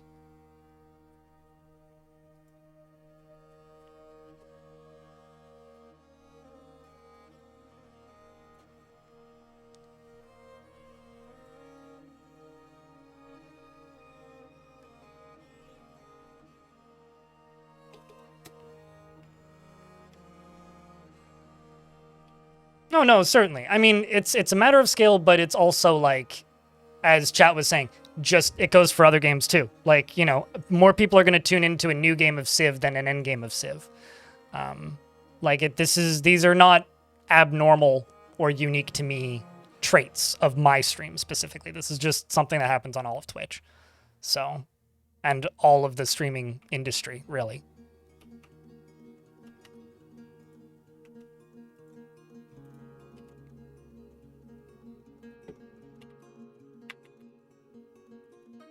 Just gonna watch the dwarf who's melting metal objects. That's what we'll do.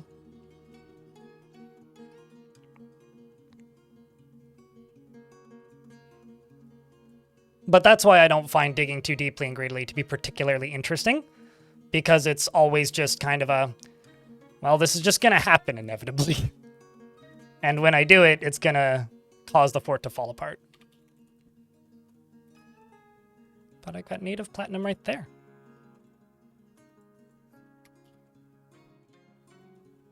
That's confusing.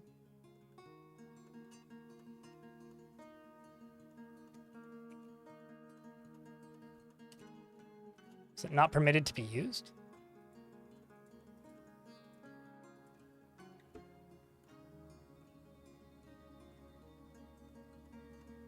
Oh wait, no. Sorry, that's aluminum, not platinum. I was like, what? But it's right there. Now I feel dumb. I can read. I saw UM.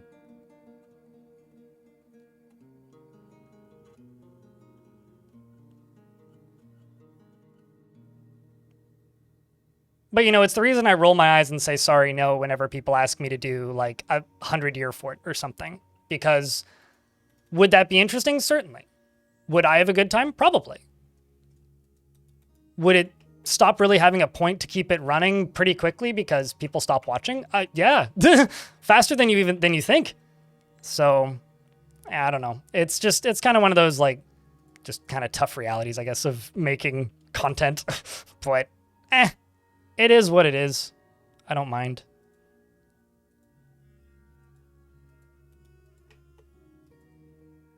Also, I need to unpause a lot of jobs real quick.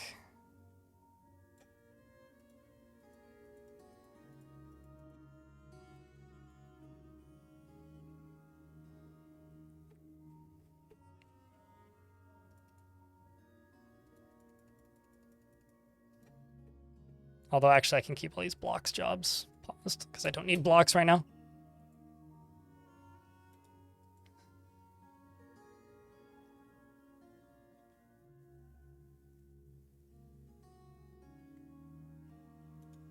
Well, it's certainly not like current skeletons that you need. I don't know what this dwarf wants. They do want something, though. No, I have... Actually, it's me who has fear of commitment. It's not chat. Chat's fine. I have fear of commitment.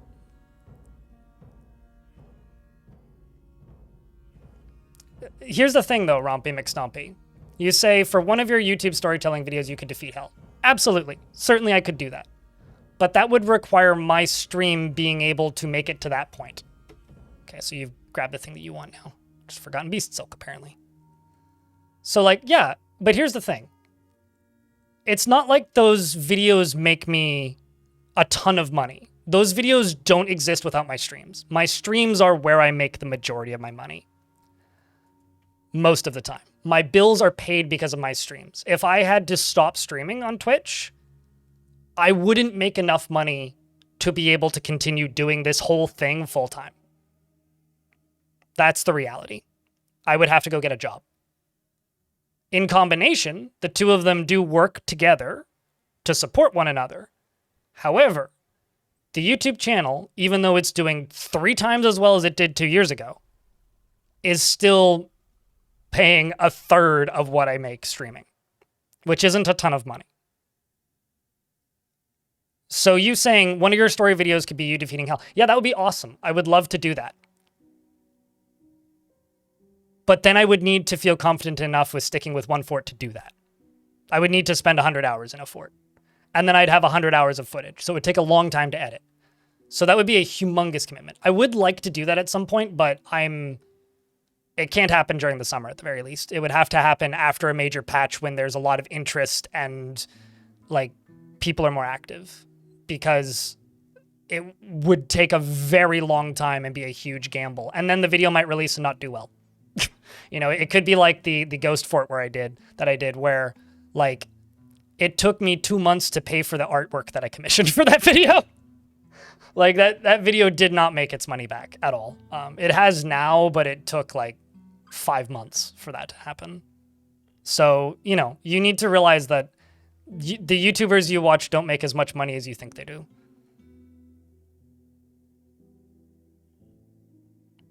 Yes, exactly. The audience on Twitch needs to have that interest. And I bless you, YouTube folks. Bless you. But me not streaming on Twitch makes more money than the average YouTube stream. Because of recurring resubs. On average, I make about $12 to $13 in a YouTube stream in ads. And if there are super chats, okay, maybe it'll go up to 20.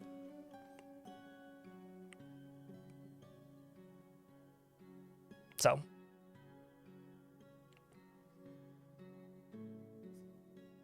Anyway, sorry for bitching, but like that's the reality. Speaking of bitching, hey chat, Twitch has sales on gift subs right now, and I'm going on vacation after this stream, so I will be gone for a week. I will be back on probably Thursday next week after today. And Twitch has a sale going on right now, so if you gift 5 subscriptions, you get a pretty hefty discount. And when we hit 50 gifted subs in that discount range, I will match it. Currently, we're at, I think, 35. I need to actually go back through and count. But 5, 10, 15, 20, 25, 30, 35. Yes, 35 currently. Can you have a scholar named after you? Do I have a scholar? Otherwise, I need to make a scholar. I have a scholar and they are named, so I will make a scholar. Although they might not like it, so maybe I'll make you into a scribe, because I don't actually have a scribe. Which one would you like? Pick one. Boop. Beep boop. Well, thank you very much. Actually, would you? Yeah, fuck it. We'll do a scholar. Although they might not like it. If they don't like it, I'll move them into a scribe. Who would you like? Pick somebody. Well, thanks for the 10th month. Welcome back. Appreciate you. And for the 5-pack, which bumps it up to 40. So when there's 10 more gifted subs, I will gift 50. Give you the worst one. Then I won't give you a dwarf. Okay, you can have wait, no, that's not Moreb talking. That's Walsp. Walsp, you don't get a dwarf. You didn't claim one. This is Moreb that I'm waiting on. Jeez, how dare you try and con me like that? Ingas, where the heck was Ingas? Well, I guess I'm gifting 50 then. Thank you, Anonymous.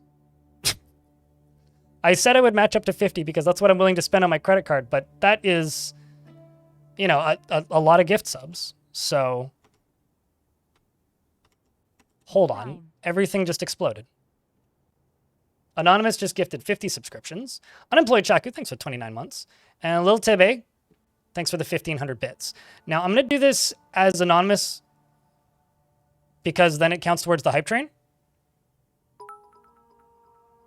Because if I do this publicly, it won't. _Tebe cheered. X 1500. Many others will agree with me that your streams are always super fun. I'm sorry that sometimes the content you want to do is different from what makes money, but we are all here to support you. It's not quite that. Thank you for what you do. It's more of the content that I like to do has to be timed intelligently so that the interest is there. And at certain times of the year, the interest isn't there. So that second one was me. And thank you very much for the 50-pack, Anonymous. You're very kind.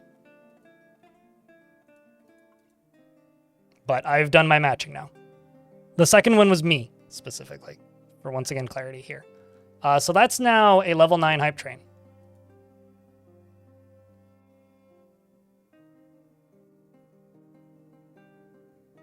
Jesus Christ. Which needs 17 subscriptions to level up. Once again, subs are on sale if you gift 5 or more. But shoutouts to Anonymous. You just got here? Well, welcome. Pretty. It's good to have you. This can be Moreb. Is that how you spell your name? I never actually look at it that closely. M-O-H-R-E-B. Yes, that is correct. It just looks wrong in this font for some reason. Whimtown is a coward, completely overwhelmed by fear when confronted by danger. Litibe, thank you very much for the 5-pack. Appreciate you. He relies on the advice of others during decision making and dislikes helping others. He can handle stress and he can be swayed by the emotions of others. Bismuth is purple, yeah. Well, like a purpley color. Hope the fort is going well, by the way. Thank you for the info the other day on your FPN. You had 2 to 3 in-game months before it happened, and he found it. Happened to be giant birds. Oh, no! Well, I'm glad you found it.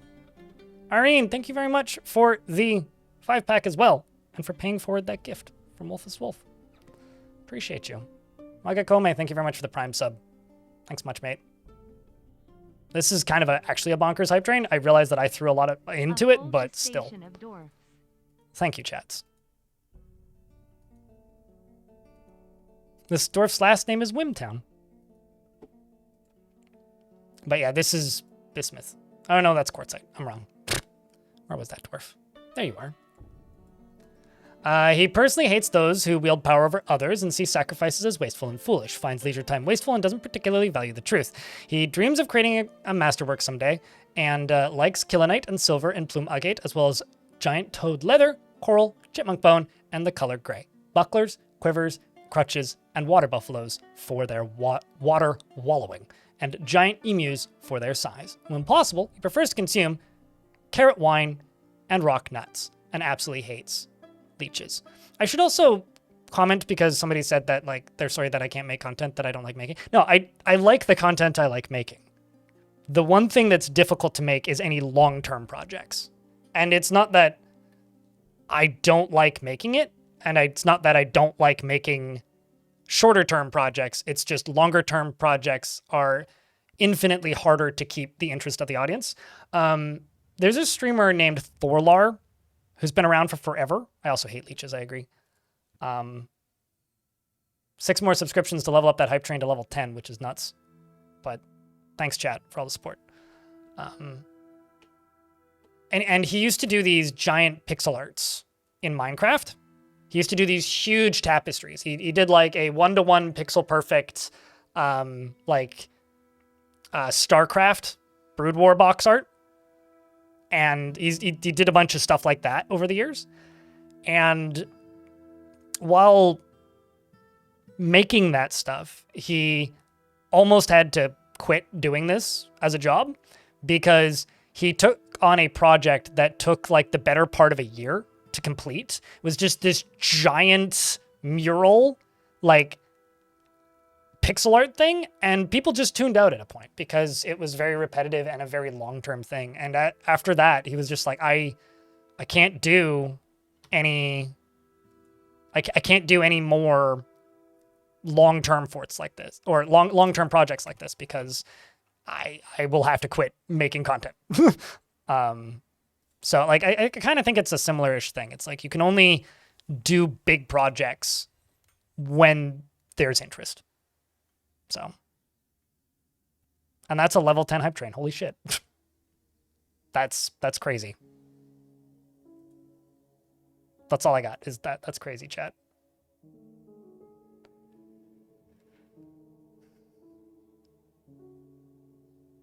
That's actually crazy. I think there's a limit to how long people stay interested in a big scope project, yeah. Sure, yeah, the novelty kind of runs out, certainly. Coffee Bean cheered. X100. All the heckin' hype. Thanks, Elfie. Appreciate you. Can't even find the button to gift subs on your mobile? I would go to the desktop site to do it, Dr. Linden, because I'm not positive that you won't get charged a bunch more. I know that, like, Epic Games won that lawsuit, but I'm not positive that that stuff has, like, come back to help yet.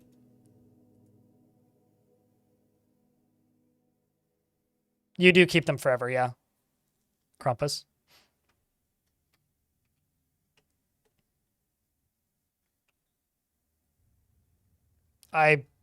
Honestly, I haven't bought something on the Play Store in a bajillion years, so I have no idea what that even really means. Zalvi. But I'm not positive that you're not just giving a bunch of money to another platform. So I would do it on the desktop site if you have the ability. Eh? Oh. Well, that's kind of funny. There's a fun tube right there. Awkward.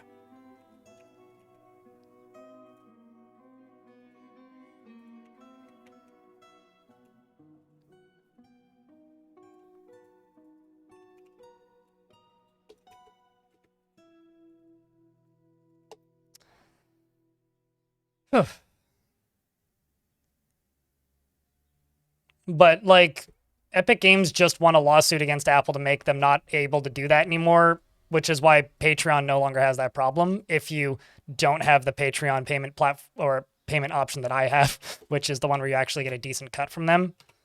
So I don't know. I mean, I could open up my phone, but just go through the desktop site is probably the better way.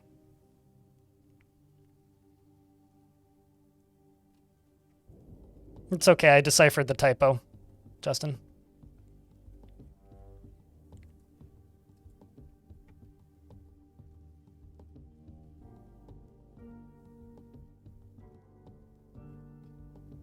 It also depends on the region, Krampus. I think in the EU, that doesn't happen.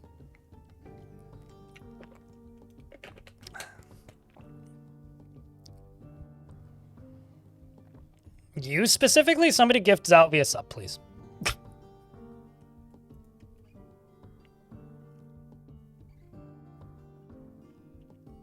I mean, for me, it would be Google, because I have an Android phone. You're not begging, you're joking? Uh-huh. I didn't see no kappa. Where's thou kappa, my friend? I mean, I'm just trying to tempt the hype train. Don't mind me. I'm the one begging here, not you. Get gifted, you son of a... Exactly. Thanks, Elfie. Appreciate you.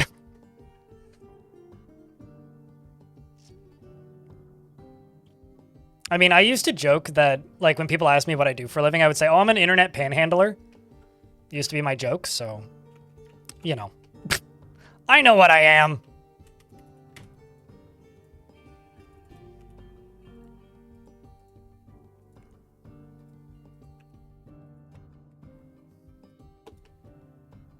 Elfie is MVP?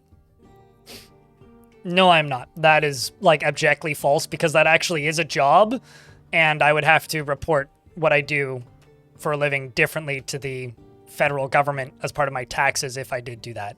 So, no, I don't do that. So, that is just incorrect, actually.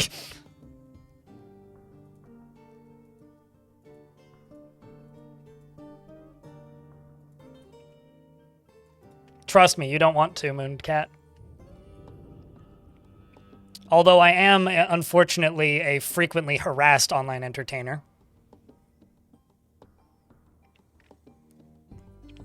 I understand the humor that you're trying to make, Krampus. I don't find it even remotely funny. This is sexual harassment, I'll have you know. And I don't appreciate being harassed by my audience in such a way. God damn. I'm calling HR. Yeah, I wish I had HR. Although if I had HR, I'd call Amazon HR or Twitch HR, and they'd be like, maybe that's what your audience wants, and it'll increase your revenue income. And I'll be like, oh my God, please kill me. But no, genuinely, I don't like it when people do that. Because, like, you know, at the end of the day, I'm not an adult entertainer. That is a specific type of thing, and that's not what I do.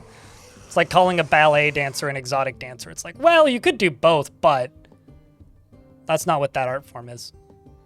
The Forgotten Beast Rubal Gambish core has come. A towering one-eyed harrier.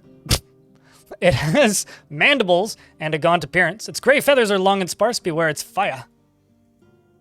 Okay. Not certain this can get... nope, it can. It can get in here. Now the question is it actually going to charge me?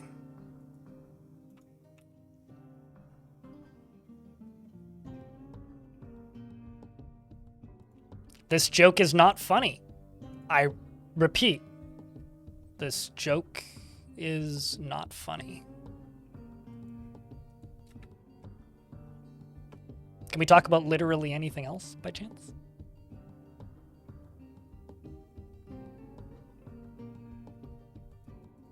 Let's see if it comes back. Hey, chat, can I get a round of beers so the chat forgets what we were talking about? Would that be possible? Yeah. And no hard feels, Krampus. I just don't think it's funny. Hot soup. I made a tomato soup earlier this year, back before the weather got hot. It was lovely. Let's pause the game because there's an ad running. Just when it appears on the map. Stars more. What's up, Treble Queen? Was it a good soup? It was a good tomato soup. I had a grilled cheese sandwich with it. It was delicious.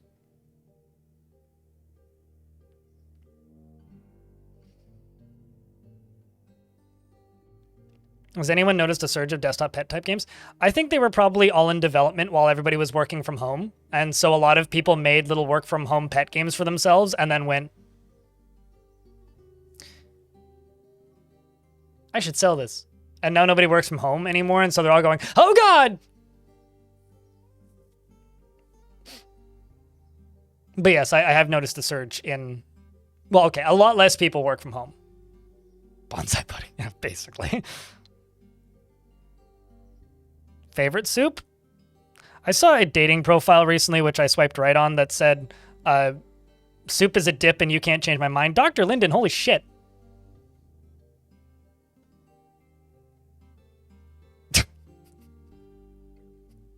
I think you found the button, chat. Thanks for the 50 pack. Holy crap. Good lord. Found it. It's clearly. Thanks, man.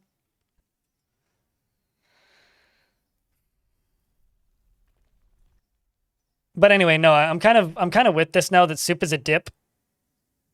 But yeah, no, I had a grilled cheese sandwich with it and it was delicious.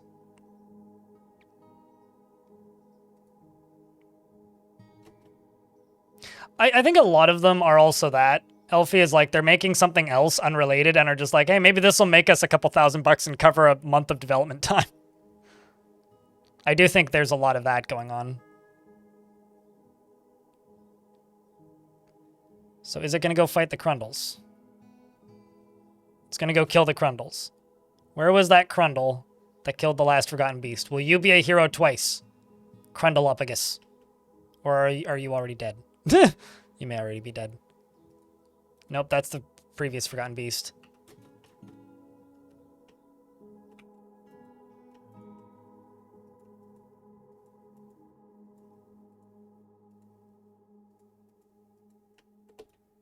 Uh-oh.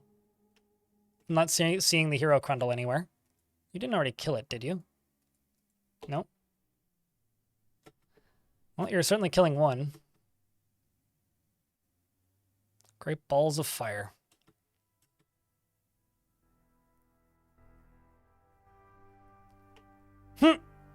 Frame rate's going to disappear because of the Crundles trying to path out, I think.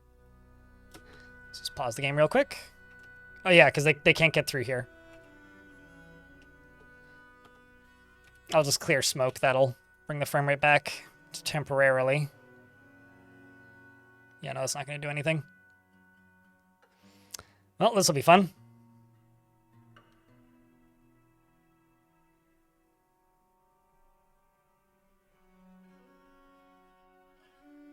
And then sometimes the side project becomes the main game. Looking at you, Bone Razor minions.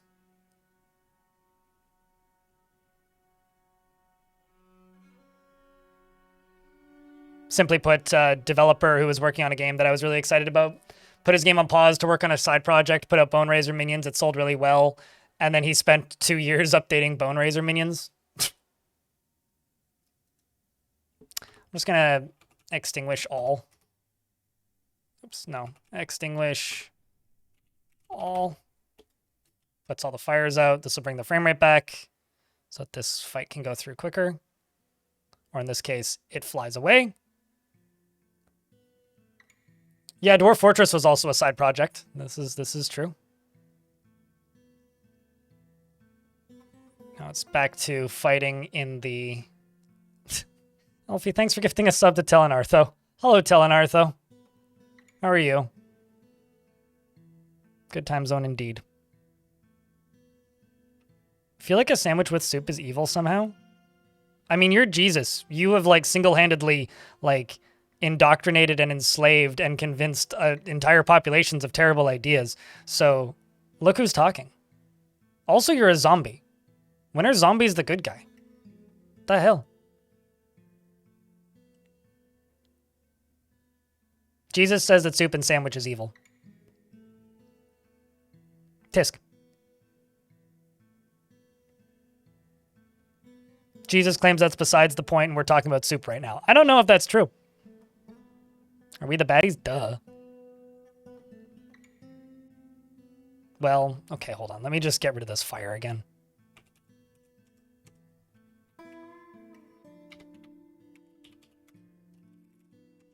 I could just let this run, but it's going to end the same way regardless.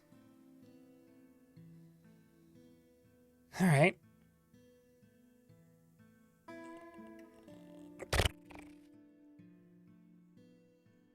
Stubbs? Is Stubbs the good guy, though? Stubbs is the protagonist, but protagonist is not necessarily good. Also, the Reaver has created Umu, a Forgotten Beast silk vest. How did I miss that?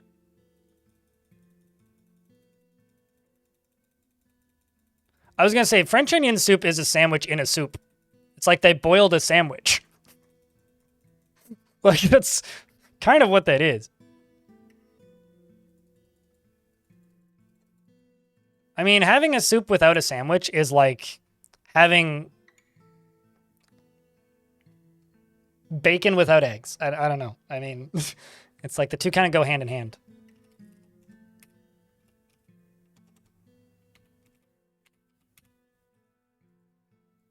All right, well...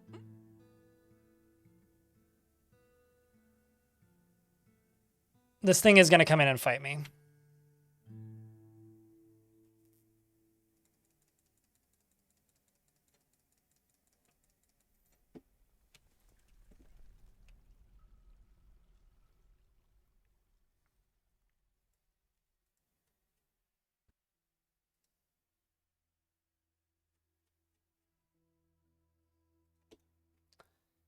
And I'm going to see, what do we have?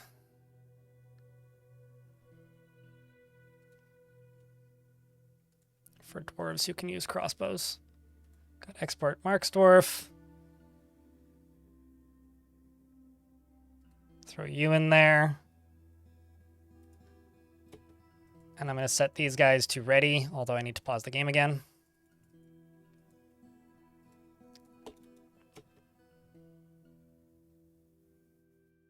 Just another Crundle comes through, and then the next one dies. Okay. All the Crundles are dead.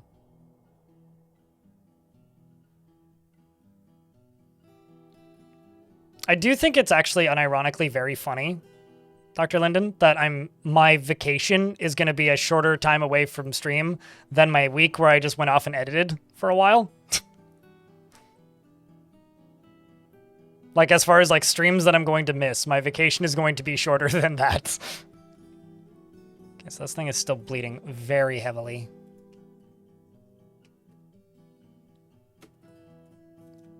Okay, let's just continue to follow it.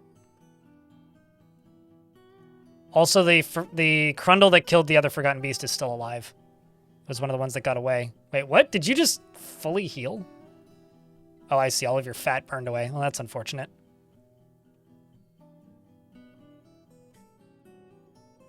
I never actually played Stubbs the Zombie. It is a weird artifact, though, because it is one of the only other games that runs in the Halo engine.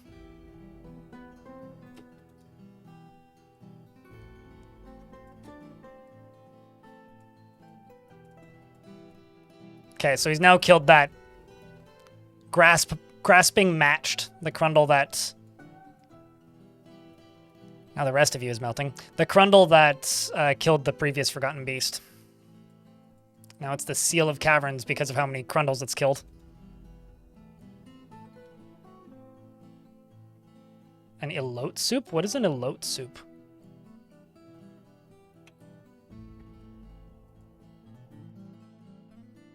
Where is that? Okay, so it's down in the bottom corner. It's actually pretty far away from the tube right now. But I think it's about to climb in there. It's Mexican street corn. Ooh. Something you forgot? What'd you forgot?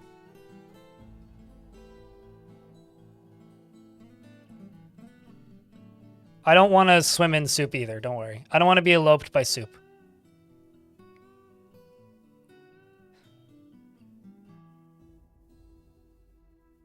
That thing there on screen. Did you resub or something? Oh, the Forgotten Beast? Or the Forgotten Beast that was killed by a Crundle?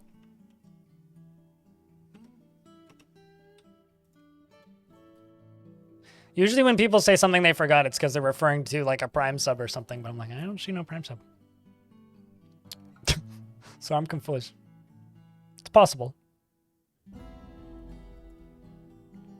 But if that's the case, you may need to refresh the stream. Trying to make a joke, it did not land. Ah, just like this bird, which is currently flying, right? Clearly you should have, like, not attached so many balloons to that joke, because it's floating away. Also, YouTube folks, don't forget to leave a like on the stream. There's nice numbers of you watching, and only 39 likes, so we should get those likes up to nice.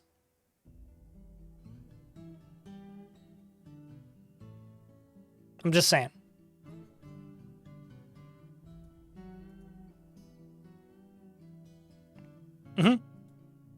Many of our heads. Mine included. You know what's not passing over my head, though? The boredom that is enacted by how long it takes to save this map.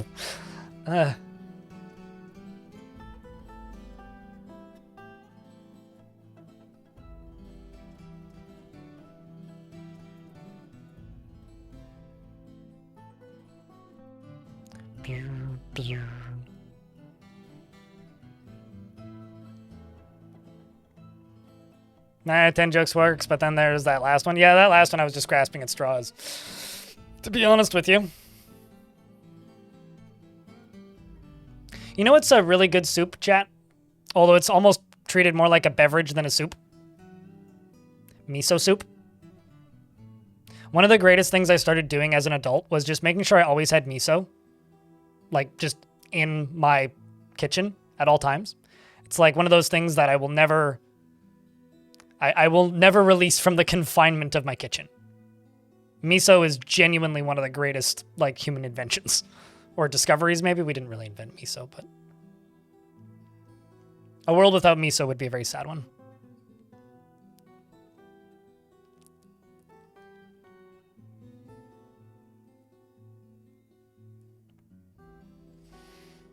Well, I really hope that the guy who sent 10 puns into a pun contest and hope he would win, but no pun intended. I will say that person should very much keep an eye on his calendar because its days are numbered. That's all.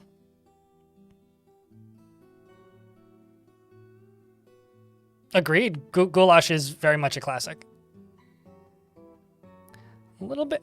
Okay, so this, for full clarity here, this creature could just fly into my fortress right now. It just needs to go over to this, and then fly through, whoopsies, one of these. It could just do that, but it hasn't yet. I'm starting to wonder if it's going to.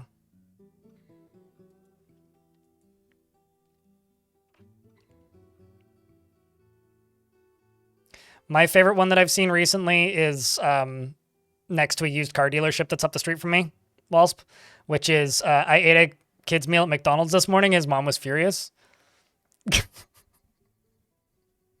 And honestly, I've retold that one a couple of times. It's pretty good.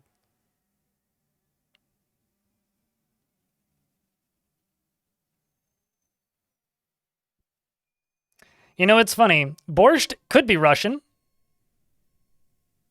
but it depends on where you go, because it could also be German. It could also be Ukrainian. It could also be Moldovan. It depends on what country the person who made it came from, and they all lay claim to it.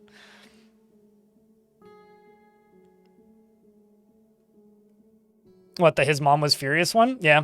There was another one at the same time, which was, I took the kids to the zoo last week. Me and the wife went back this week to see if they were settling in. There's another one was up there around the same time. Also, I saw a chameleon recently. I assume it was a really bad one.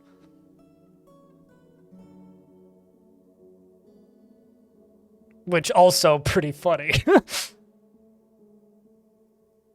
Like, I actually go out of my way to walk past that car dealership, even though it's like on a street that's really unpleasant to walk on, just purely because I want to look at its sign. The signs are fun, like consistently funny. Okay, is it pathing towards the fort now? Kind of looks like it. But nope, it's going north.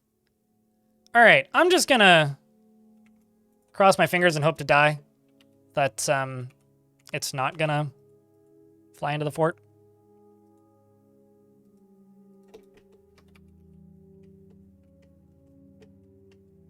Uh-oh. I thought the frame rate hitched for a second there, but my mouse just wasn't behaving. Okay, so let's go up.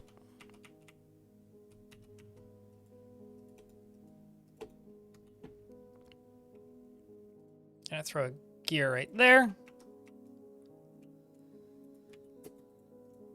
Let's also go all the way along here.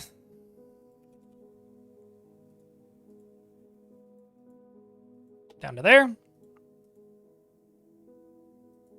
And actually, I think I will just forget this lower chunk, because I need to go basically all the way across here.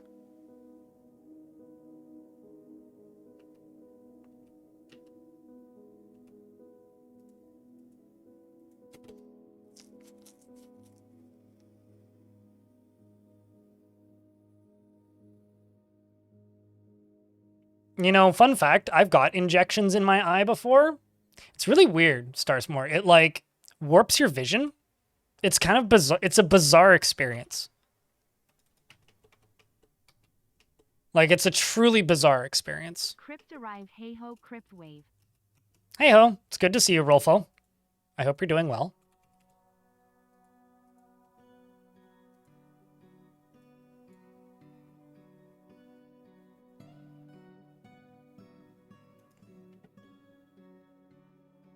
Can't imagine a needle. You know, have weird things wrong with your eyes, and you might get some weird experiences with your eyes, too.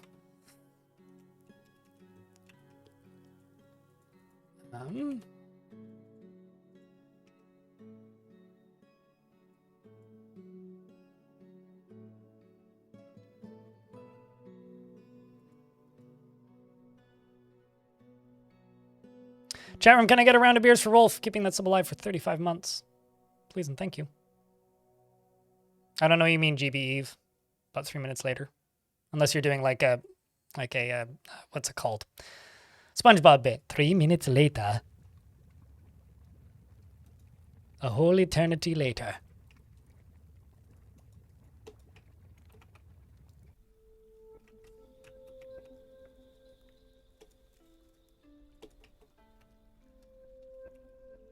Okay, so right here, is where I'm going to pay a stat, and then I'm going to go up. Let's just use tower cap, because I've got a lot of it.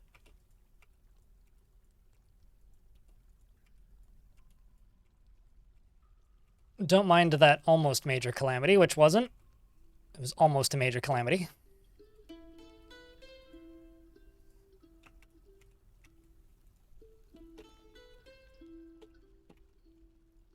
And then right here,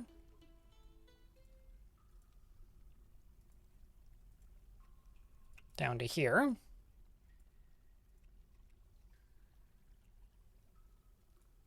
And across to there. That means it's a good soundtrack. Oh, the Forgotten Beast. Yeah, right. Got it. Speaking of Forgotten Beast, where is it? Seriously injured. That's killed a lot of Crundles. And a giant cave spider? And a blind cave ogre? And 5 troglodytes? Starting to be thankful this thing exists.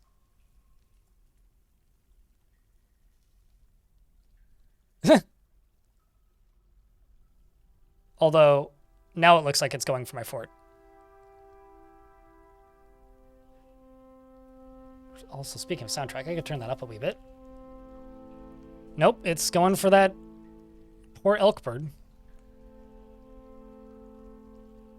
That poor elk bird. Nope, it's not going for the fortress. It's going back down to the bottom quarter. Where's it going now? Oh, more elk birds. Well, I guess that we've got a pretty consistent critter existing down there now, which is good. Let's also make more rock mechanisms. I'll just make them out of gabbro.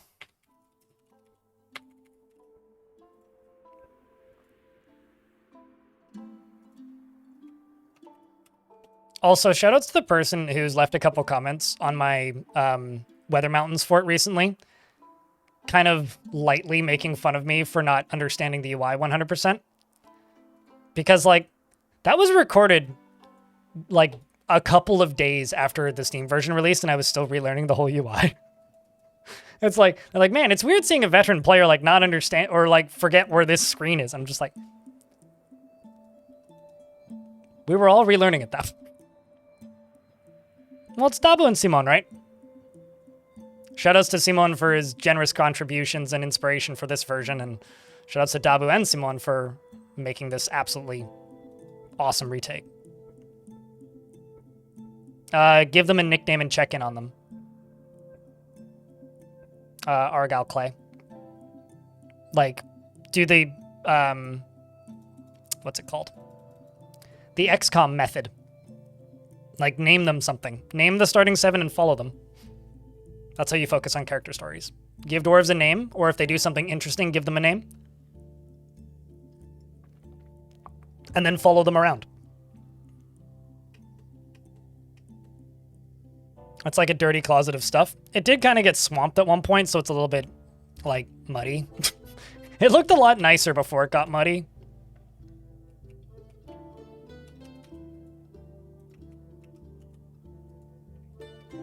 So, I don't know what's going on outside, but somebody just shouted, "You son of a bitch, you smell like you son of a bitch, you smell like shit. Take a shower already." And then now I hear a guy's voice shouting, "I know, I know." Bonesaw. Dwarf me bigly. Okay, what kind of dwarf would you like? Bonesaw. You're playing now, you set a soft cap to 7? I mean, in my, just a word of advice, set it higher than 7. You need some hands. Dwarves are not functional when overworked. And if you only have 7 dwarves, you're gonna have to overwork your dwarves.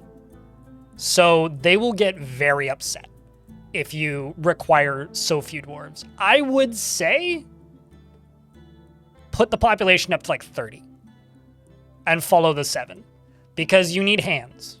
Like while you can do that, I wouldn't recommend it, but you know, you do you. I'd say that is a terrible choice personally, but you could play it that way.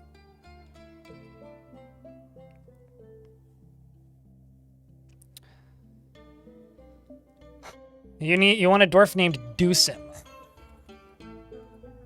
I don't have any dwarf named Deucin.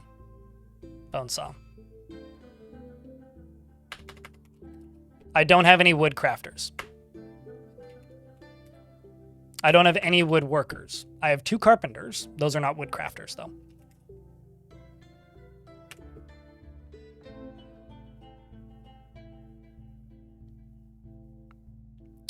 I mean, I'll just say this, like, you're not gonna have much in the way of Dwarf Fortress-y types of events if you play with just 7 dwarves. But, like, and the reason I say that is you're not going to get any Forgotten Beasts because you need at least 20 to get Forgotten Beasts unless you change that setting. You're not going to be able to really do much in the way of military. If you just want to build a little self-sustaining ant farm, I mean, you could do that, but you'd have to be very cautious with how you go about everything. To me, I guess that's just not a very...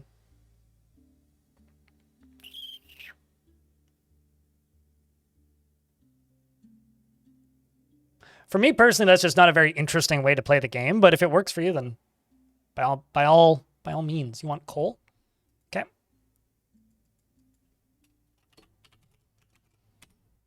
Is it because you're a wood saw? He has a profound sense of duty and obligation and lives at a slow-going and leisurely pace. He is an optimist and he often feels envious of others, and he tries to keep his things orderly. He often feels discouraged, and he tends to ask others for help with difficult decisions. He tends to be a little wasteful when working on projects, and he's somewhat quarrelsome.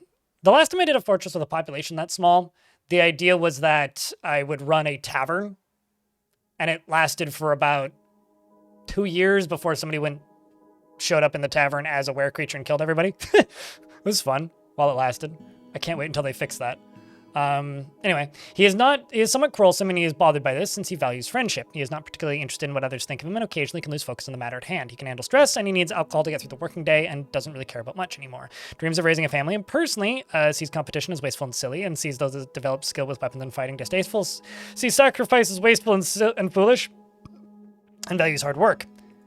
He likes horn silver and rose gold and light yellow diamond. Cap hopper bone. I've seen yellow. I don't think I've seen light yellow. I'm sure I have, but I don't recall it. He likes crossbows, slabs, and the words of the Golden Gorge. Oh, that's a good name. And prefers to consume gigantic squid, moghopper, and sunberries. You have expensive tastes, my friend.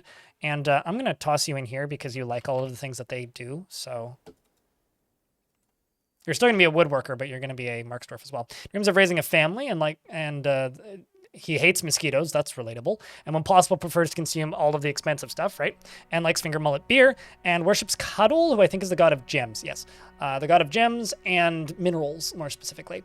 And you're a member of the Copper Coven, which is a local faction. And you're also part of the Obstinate Rampart, which... double checking.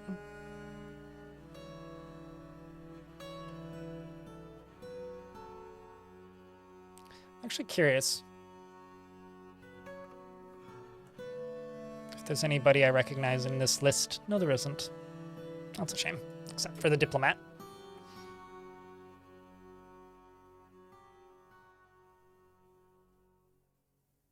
Yeah, but you need to realize that that video, Zalvi, was made out of like a couple of hours of footage. Not even. Like that was that video that Krugs made, very low amount of footage was used for it. Like, I'd be willing to bet that that video was made as a practicality thing. Oh my fuck. Okay, let's just get rid of seed. Okay, seeds are permitted here. Christ. I need a seed stockpile. Separate from all of this nonsense.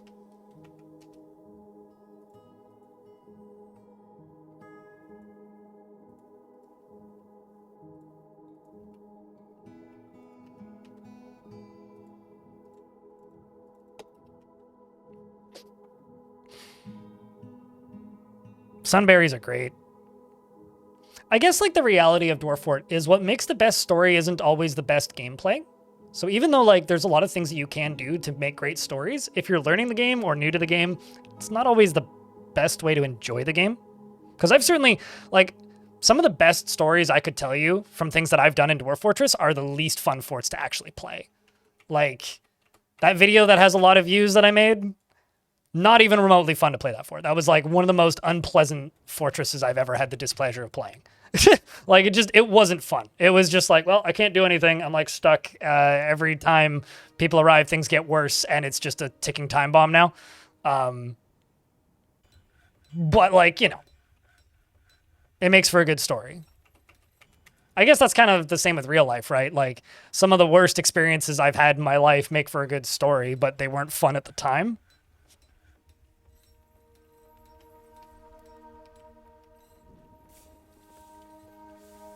No, totally.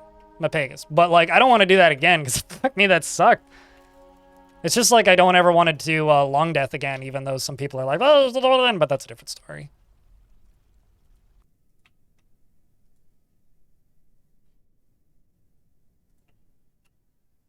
Oh, it's the wrong type. Used fungi wood on these.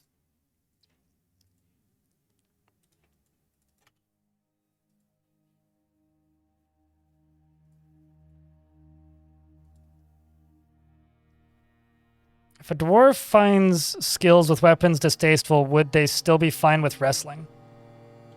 You know, I don't know. Usually that means that they just don't have the need for martial training. Because it's weapons and fighting, so fighting equal martial training. At least that's how I've always interpreted it.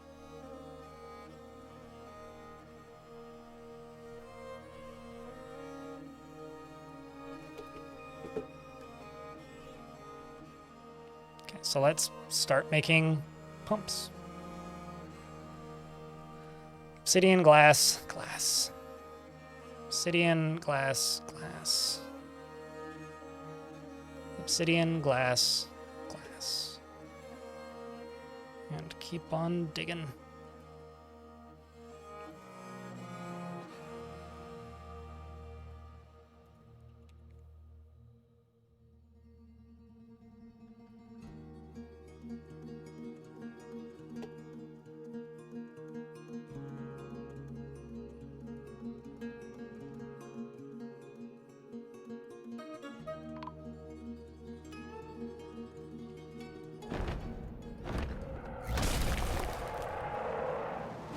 The giant letter S, aka the giantess, Lekor Shulisfin. Arzis has come. Gigantic creature resembling a human, almost unparalleled in size. Well, that's exciting.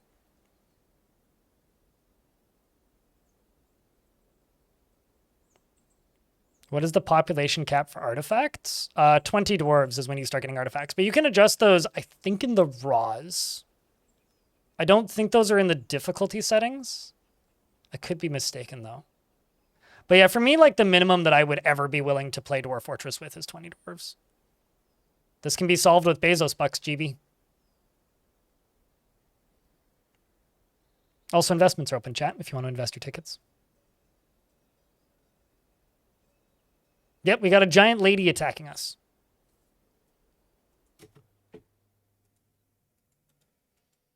And she has Suridgorhax, which is a tin glaze figurine of white-handed gibbons. It menaces with spikes of silty clay. I'm just going to tell my squads to go kill it. What? There you go. What button did I click then? She's bearing gifts indeed. She's also got a long title. She's got 16 kills. Also the Fist of Youngcall. What a good name. Lots of Fists of Youngcall. Plenty of elves. Goblins as well.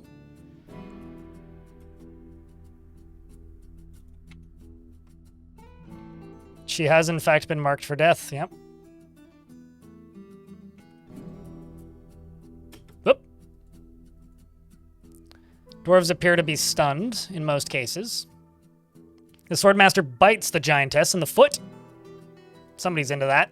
Meanwhile, Lancelot over here slashes the human crossbowman in the lower body with Negutsorek, which is a gold short sword artifact, which tears apart the kidney. The creature's bleeding. The hardiness of knights will not be hardy for much longer. And we will put that artifact in a place of honor in my fortress, I think.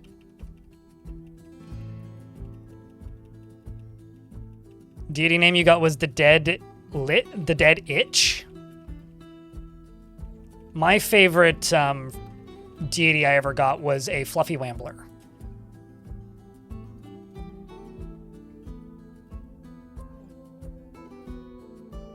Oh, okay. I was curious. I was like, why did it say you did that and a giantess? So it seems like my dwarf here, Blumrek, is now my giant slayer. And as far as the artifact goes, this tin glaze figurine, I'm gonna put it here.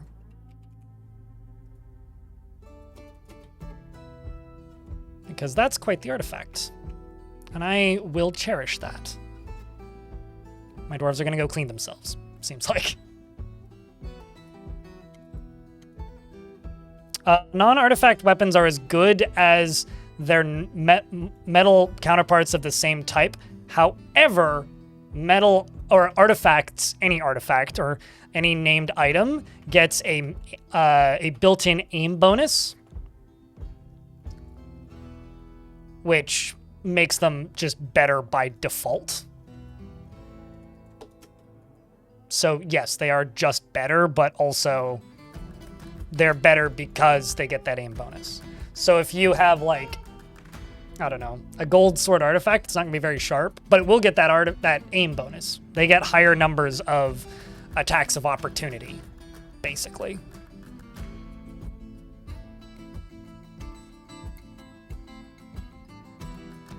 I think so, Krampus. Although I don't know if that counts for like adventure mode ones. I know that it counts for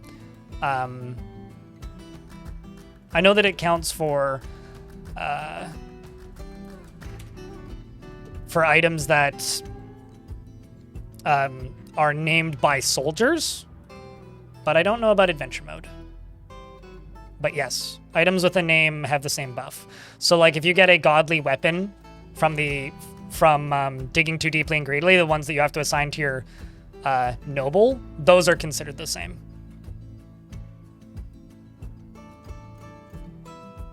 Aimbot installed? Sure. Aimdorf.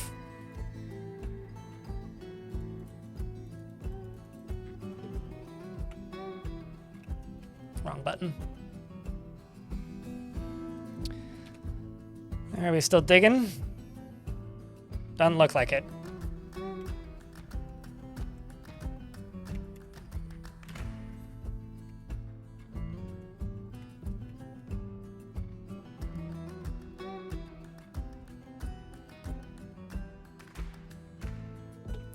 Don't want that material.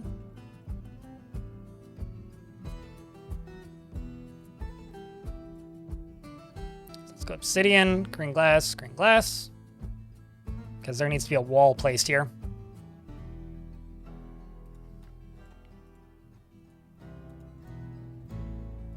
This is going to take a while. This is going to take a while.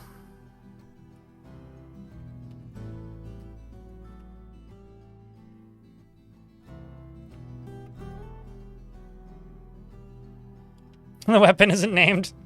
The aimbot inside of it is.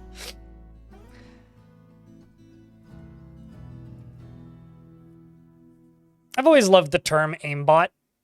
I know like it's a type of cheating software, but man, there's something about aimbots that I've always thought are kind of funny.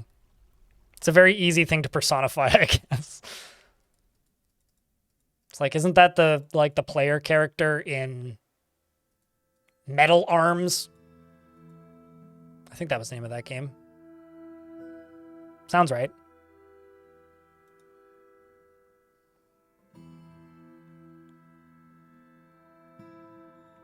I mean, AOL does not stand for aimbot, so no.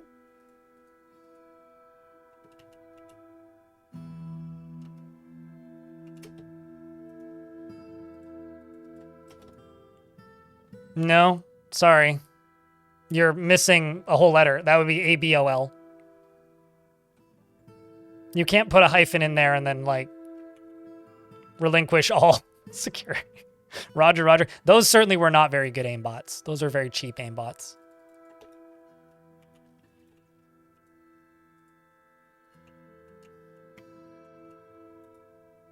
Nope, all this is spinning, so that's good.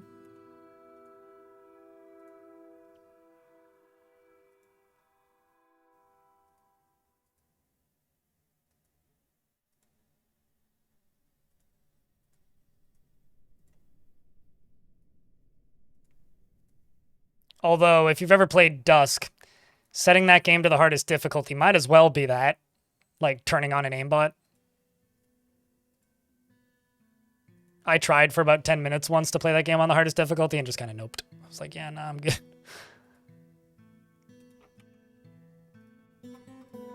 Positive I hit the right material there.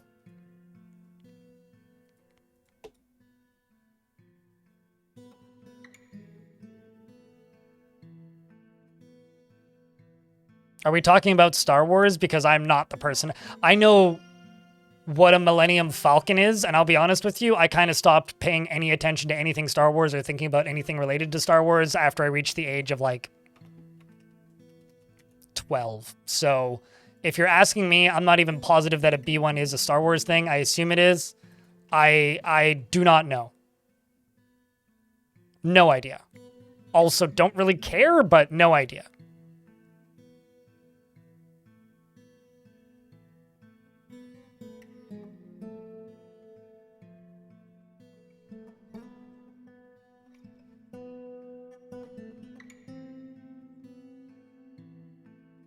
I do not know why you get ads for divorce attorneys on my stream specifically, Gumbo the Great in YouTube chat. That's because you haven't installed uBlock Origin yet, I presume.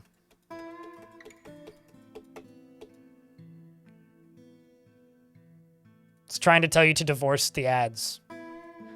I'm trying to think, like, I don't know, I talk about my ex often enough that maybe that's it, but I don't think YouTube's that smart about the ads. Kind of wish they were, because it would make the ads better, but...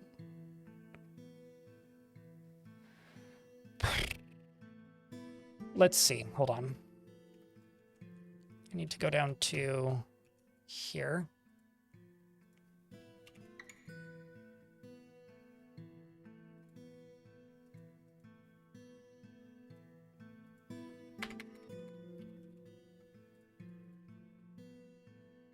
I'm just going to throw away all of these pits.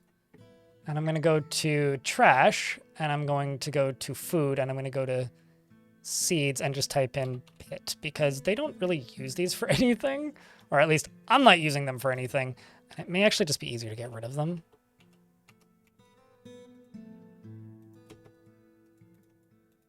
Like, a lot of these can be cooked at the very least, but, like, the pits can't.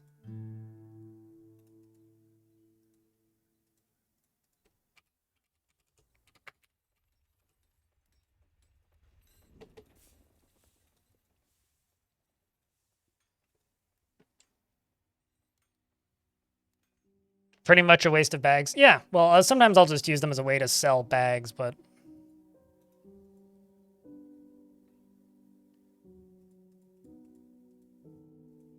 Could also just manually dump these as well.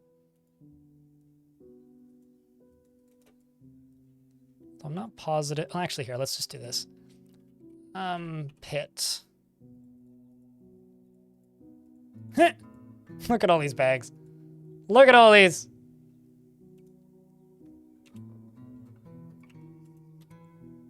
They're gonna have a lot of dump jobs in a minute. Once they're done with all these construction jobs.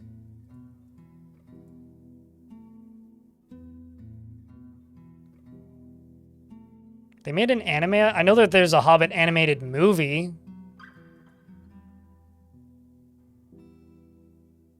But I didn't know they made an anime. That's interesting. But no, I don't want to watch modern good anime. Why would I want to watch ancient anime? You're reading through Lord of the Rings the first time you finished The Hobbit the other week? How are you enjoying it? I've been reading Dark Wire by Joseph Cox past few days. I've enjoyed the first handful of chapters I've read. It's about that, like, massive encrypted phone sting operation that the FBI did. It's kind of fascinating.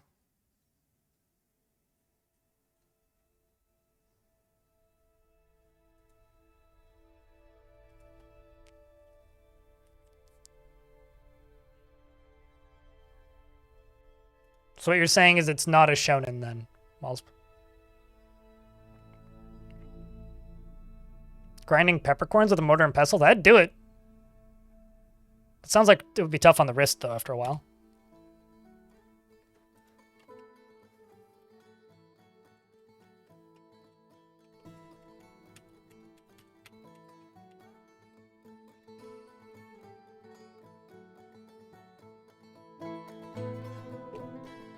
It's going to take a while to construct, isn't it?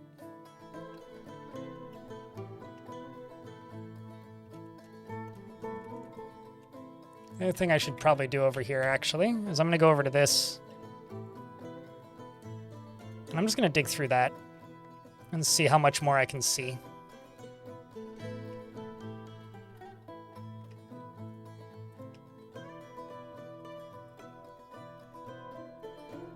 Got tubes, you've got... You better have those blocks for that wall back there. Yes, you do. I was mildly concerned for a second. Also got to make sure that none of these have the wrong part in them or the whole thing will break.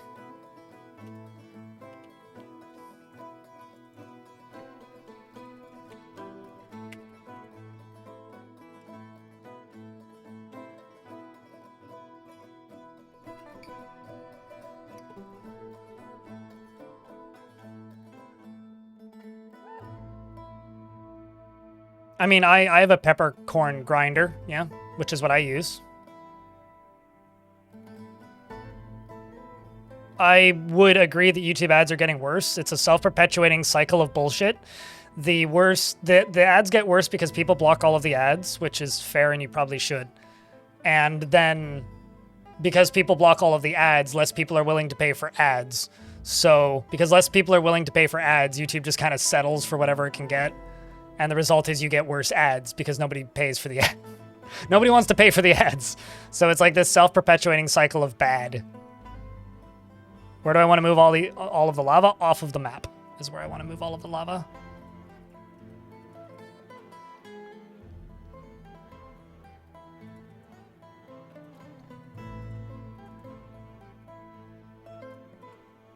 I'm not sure what this dwarf is doing.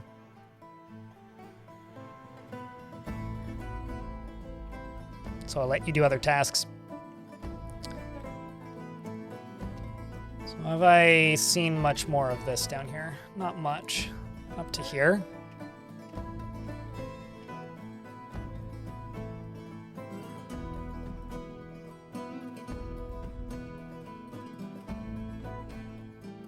No, exactly, which is why I'm saying that YouTube just goes for whatever's cheap.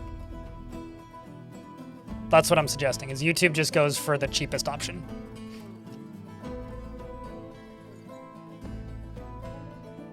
Or rather, not the cheapest option. The only options that are left are cheap options.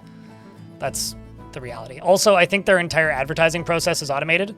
So you know how, like, the quality of games on Steam went down pretty dramatically when Steam was like, yeah, pay us $100 and you can put a game on Steam. It's kind of the same for YouTube ads. You can just go make a YouTube ad without anybody actually looking at it.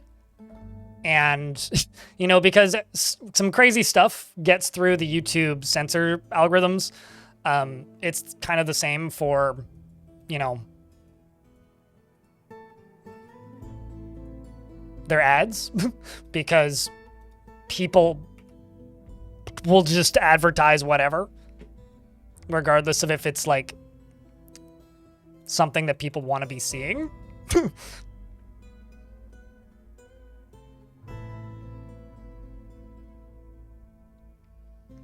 The worst ads ain't even the content. The worst ads on YouTube are straight up scams and or pornographic, and often entirely made using AI. Like, there's some pretty fucking low barrel like YouTube ads. So I completely disagree with you. No. Like, there was this one, like, I was over at my parents' house and they don't have YouTube Premium like me. And we were trying to watch a Josh Johnson set, and we kept getting this ad, which was just a AI-generated weight loss ad that was basically saying, oh, eat nothing but beef, with some really, really, really gross imagery in it. And like, sure, there is a world where that could be a thing that your doctor tells you to do because you have a specific issue. That shouldn't be just like an AI generated weight loss ad that then links to a scam website that tries to sell you a seminar for a lot of fucking money.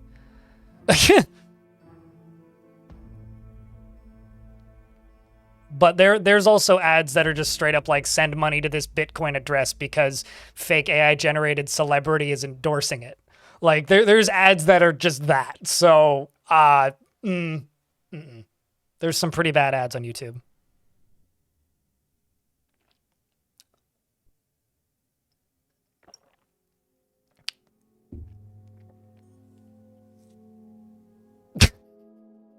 Next, you're going to be telling me that pizza's a vegetable enemy. Between ad and scam is vanishing. Yeah, I mean, Temu exists as well.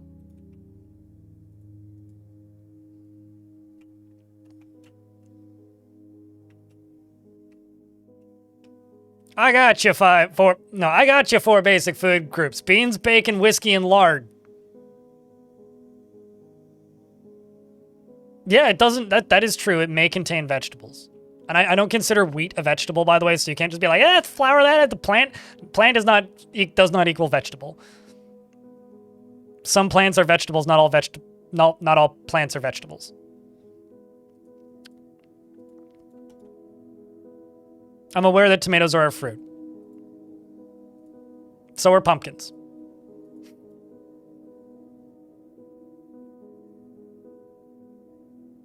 You know, I will say beans, bacon, whiskey, and lard is best camping food, but...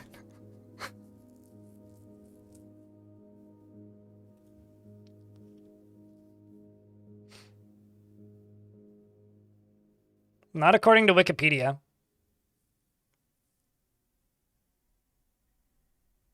Everything I've ever read is that all squash-related family plants are fruits. But I'm willing to be educated if I'm incorrect. This is just a problem with the English language at this point. Enemy.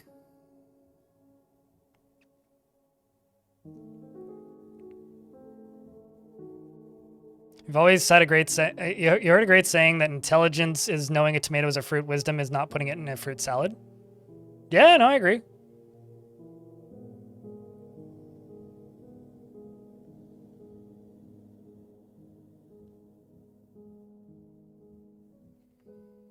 You get ads for feminine hygiene products as a man, but I suppose that yours aren't as bad. Well, they're just trying to, like, you know. One of my favorite things ever is my friend always complains that Temu just, like, sends him, like, ads for knockoff women's underwear.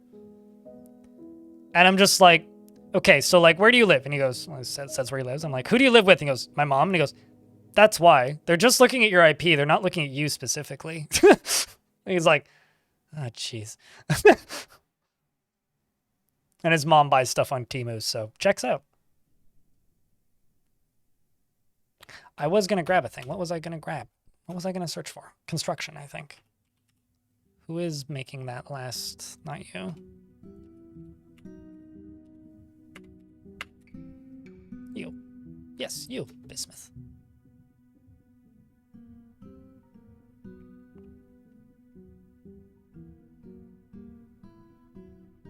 Because, like, I oddly enough stopped getting ads for feminine hygiene products when my ex moved out, so. When I became single and sad, well, I was sad before, sadder, was when that ceased to be a thing for me. Actually gonna let this dwarf go do something else because I've been doing this for too long. Go get a drink. You need that drink.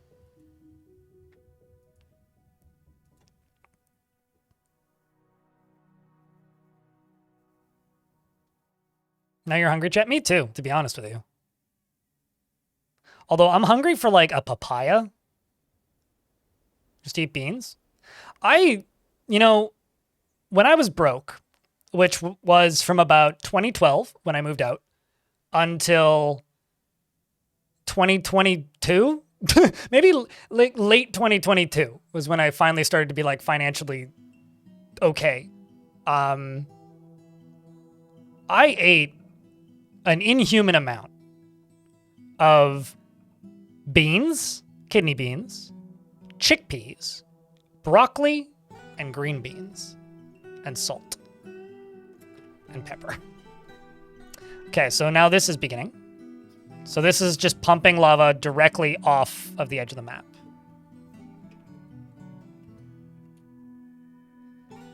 So what I need to do now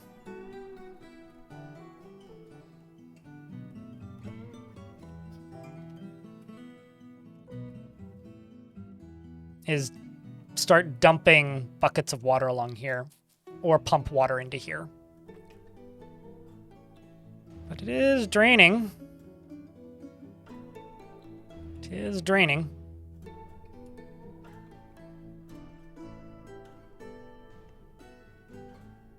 See, it's down to 1.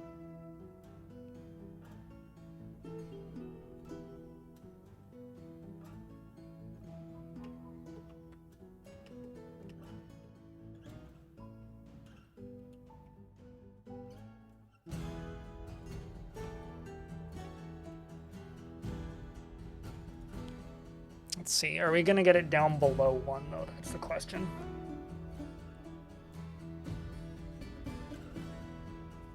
Actually, what we could do is this. This is gonna be sketchy as all hell.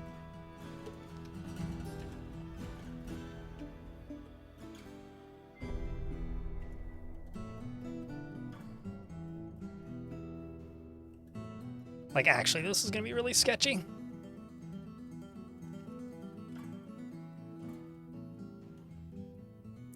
So what I'm thinking I do is I dig out kind of a space here. And then I go 1 layer above and I remove the walls. And I let the rest of this flatten out, and then we pump some water into here. Because I can do that from... Whoopsies. Here pretty easily.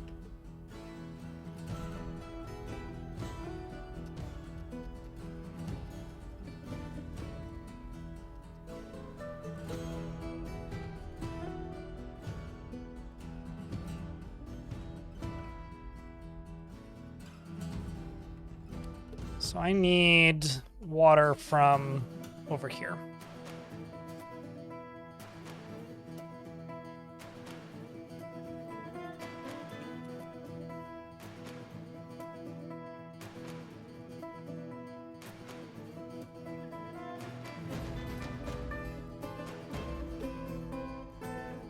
Let's see what happens.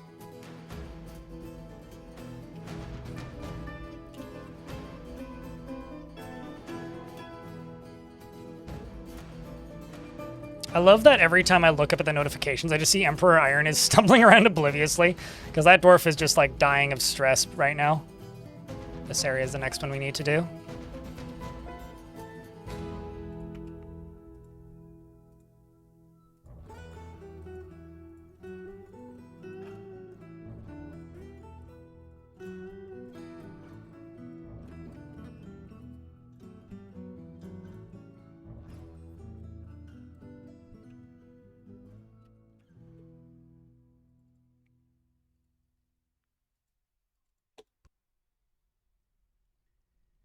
Your freezer is the size of a shoebox, unfortunately, so it's not a great advice. No, there you go. Yeah, I have a pretty small freezer too. I'm really, really bad at like pre-making food and then freezing it specifically. I do just purely because I enjoy cooking, like just as an activity. So because I enjoy cooking just as an activity, I tend to not go out of my way to pre-prep a lot of food. Because if I pre-prep a lot of food, then I don't get the fun of cooking as an activity as much. I then have to go do other things. So we're into late winter. I hope we get migrants. Fingers crossed, chat, that we get migrants this spring. What am I doing with these pumps? I'm pumping lava. I'm slowly starting to drain the lava sea. Speaking of draining the lava sea. How many more layers does this have? Well, it's still draining. This is what the other pumps are pumping out. It's starting to drain out this layer. So it's down to layer minus 29. That was at layer 19 when we started.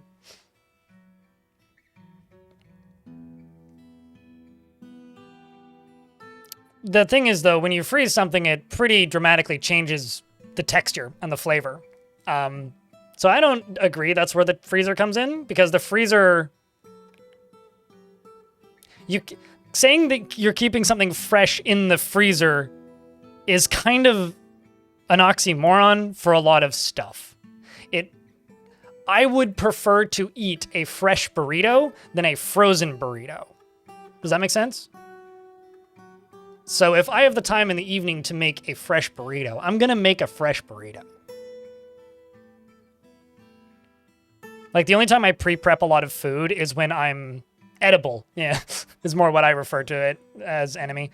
For me, it's like, if I'm going to pre-prep a bunch of food, it's because it's like a week where a big update is coming out and I have to work a shit ton. Also, we're in an ad break now. Darren, thanks for the gift. Chat, can I get a round of beers? You know, ironically, when my ex moved out, Krampus, I lost all of my willingness to cook for myself and didn't cook for myself for a really long time and just ate junk. But I've finally gained that interest and joy back. It's taken a long time, though. How come Dwarf Fortress doesn't have taxes or government stuff? It does, just not in gameplay. But just go look up Dwarf Fortress economy on YouTube and you'll find out why pretty quick. And also because a lot of that stuff is planned but not implemented yet, which is kind of the constant for Dwarf Fortress in a lot of ways. Jesus! Letterin, thanks for the 5-pack. I already matched my 50 gifts. So thank you very much.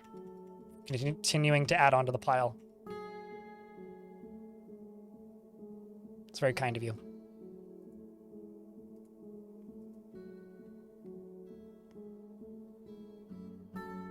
If I cook leftovers for lunch and dinner, cooking more just makes that, fortunately, some leftovers that are trashed. Yeah, I don't know. I mean, I do it occasionally. Like, every now and again, if I find something that's like... Oh, wow. I'm looking at my earnings for today because I was just curious. We are at 200%, 300% actually, the daily minimum, so that's cool. So thank you, chat. But there's a minus $15.72 from recurring subs because it was an invalid purchase. I always wonder what that means. It's like an invalid purchase. Did somebody buy a sub with a stolen credit card or something? It's wild. But thank you. You guys have been very kind today.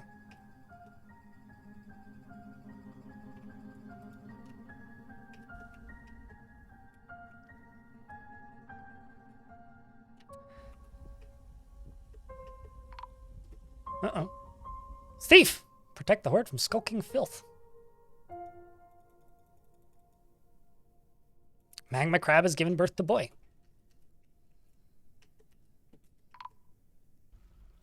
More thieves. These are just kobolds. And kobold Proopkoopalupalugus is dead because the mace lord bashed the thief in the head, which jammed their skull through the brain. So rest in peace, you foolish kobold.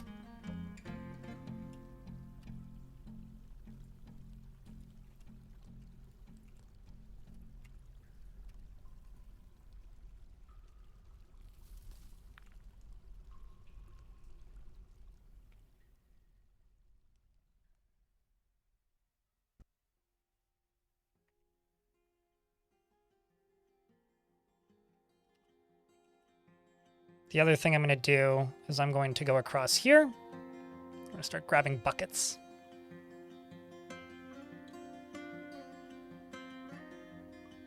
Starting to feel like chat's just hungry. Chat, is it lunchtime? Is that what's happening?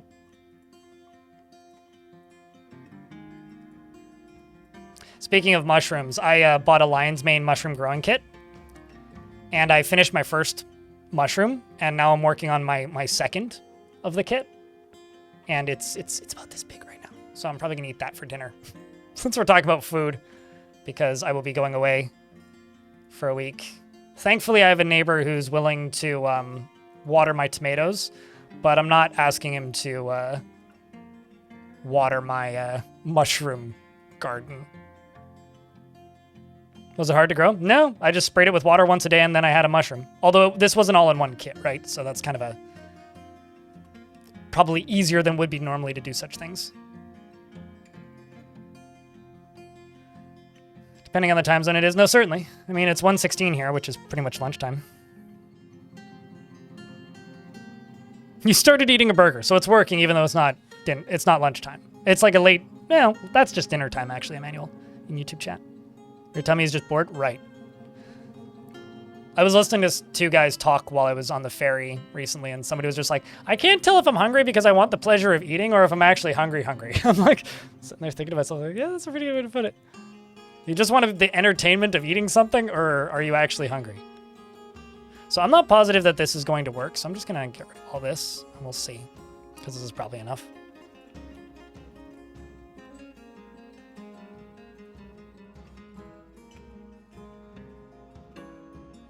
So they'll dig through this, which will get rid of that. So, elves have arrived to trade. Ideally, I should really just hotkey this area. Ideally, what this will do is it'll let the one deep lava spread out into here, which is, yeah, okay, so this is working then. And then it'll dry up, and then I can just construct over top of the area here that the pumps aren't keeping out. That's kind of what I'm thinking. It's maybe a bit sketchy, but...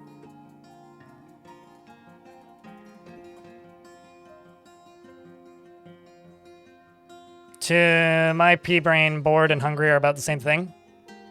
I think that's the case for a lot of people, which is rough.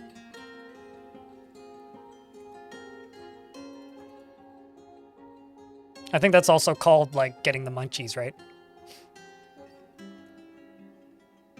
It's just like your brain looking for some sort of entertainment. Let's see, does this actually cause this to drain out? Or is it just going to slowly spread in the 1 and 2 deeps?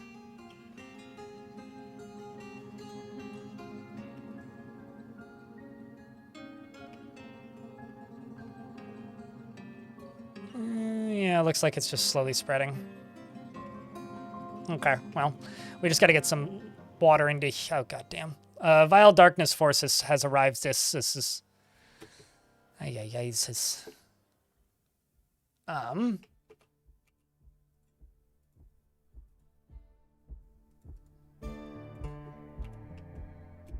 And the elves are here to trade. Send the squad number 1 up there. Squad number 2 over here. Squad number 1 is going to run up and go be Mark's dwarves. You're carrying a very heavy book, I think. Yes, you are.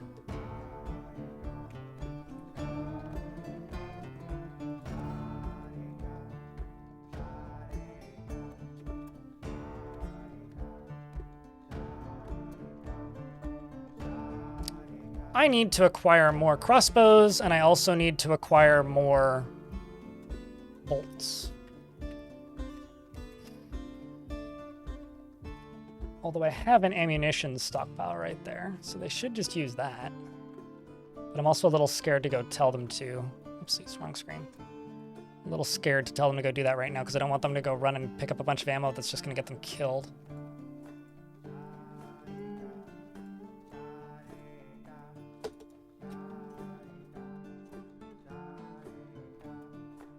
Yeah, fuck it.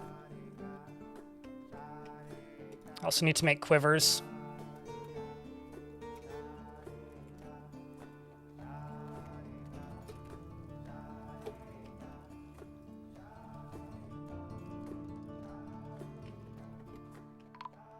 Okay, goblins incoming. Let him fight with the book. I'm sure he'll do just fine with the book. Dwarves are about to charge in, and now they are.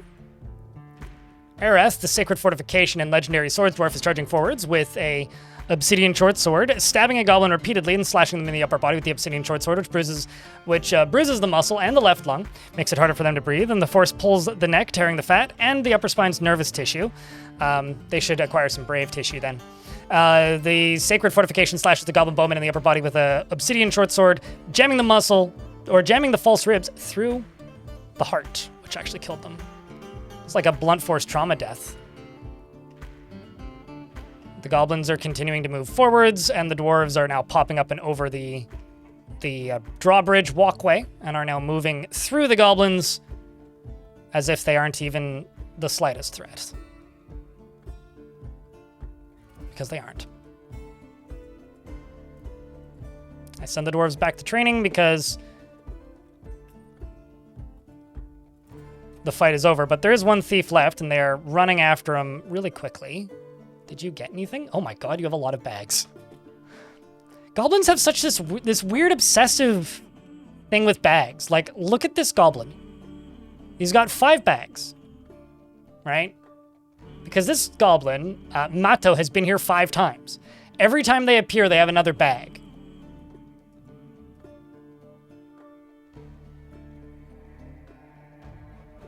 And, like, I figured this out a while ago. It's like, every single time the goblin attempts to steal a child from your fort, they acquire an additional bag. He's come to steal more bags? Well, he gets paid in bags, like...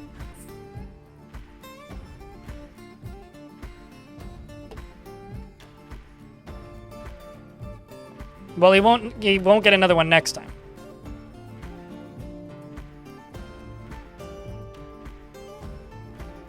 That's the thing. He won't get another one next time. This was another area I was going to try and pump out.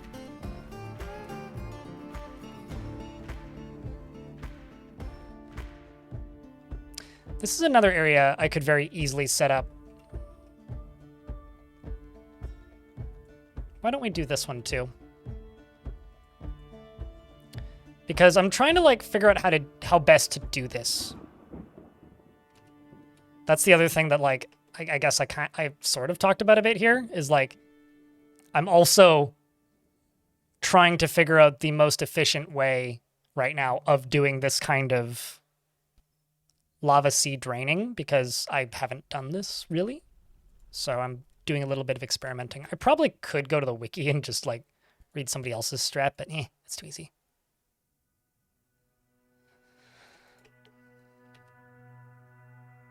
Well, why don't I do this here? It's closer.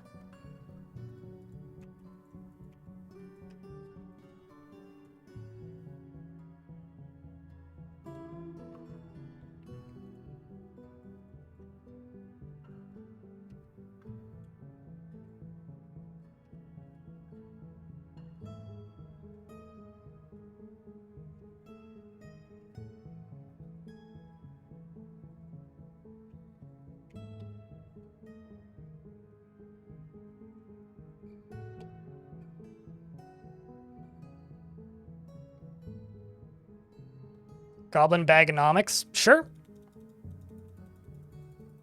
Maybe the number of bags they return with that don't have children in, they get a beating. Maybe that's what it is. I don't know, baggins. More like gobbo baggins.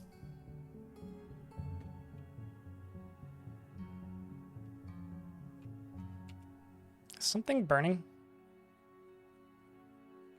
I asked because the frame rate suddenly got kind of tough. Not entirely sure why.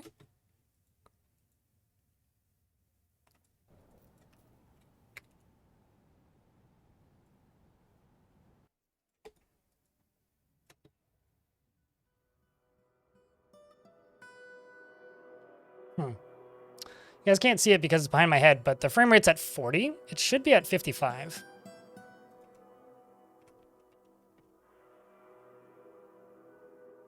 Oh, that's why. Fill pond, need empty bucket. Okay, so it's possible they were all just frozen.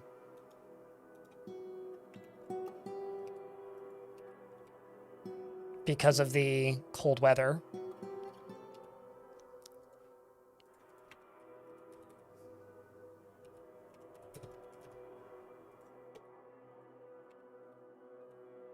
Yeah, let's just make aluminium buckets.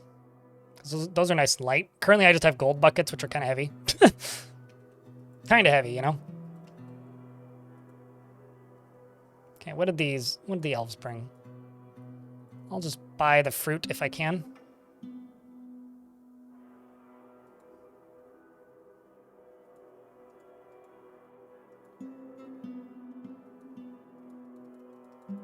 Actually, know what?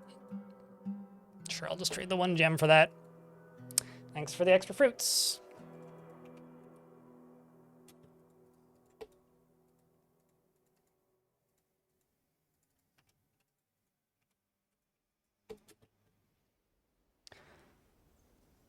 No fun pets, no fun pets. I haven't been able to trade with anybody in a while because the necromancers kept sieging me right when it was that season.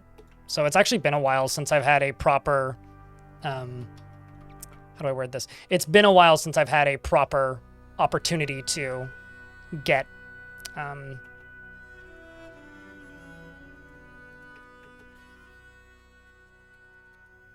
it's been a while since I've had a proper opportunity to get stuff dealt with.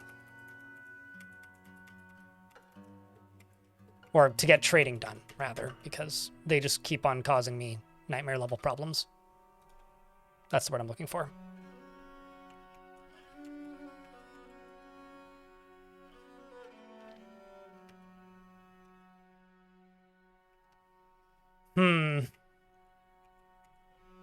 So if I hover my mouse here, it's 1 deep water. It's pretty consistently 1 deep water, but I need this water. So I need to pump it out from like right here, basically. So I've actually done this in from the wrong side.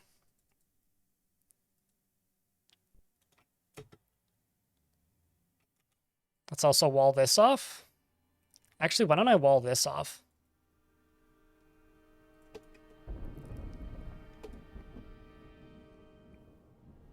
I also am kind of expecting somebody to die here.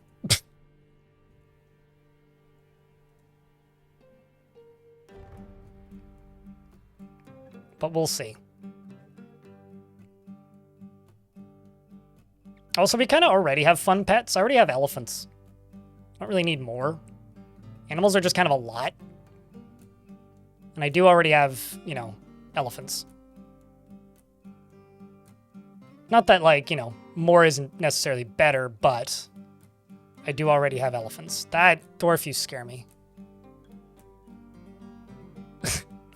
These dwarves just running in and out of this tunnel is terrifying.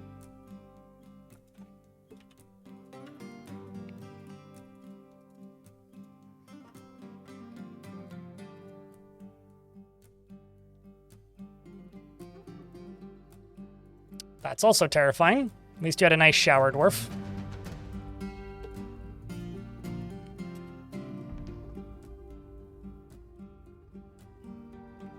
Let's just hope that all the dwarves went and got out of here.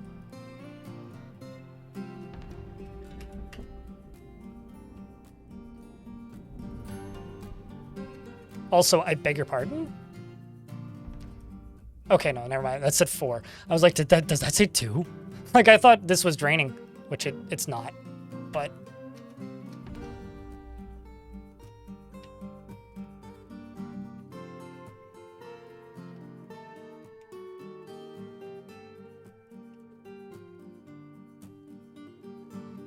Wait, what's this about somebody being excited because of Container of Excitement? I don't get it. What are we talking about? I feel like I missed a subject shift here.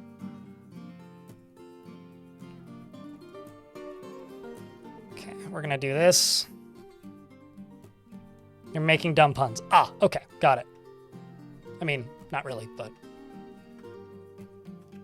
Sometimes I feel like I'm good at keeping up with what chat's talking about, and then sometimes is the rest of the time.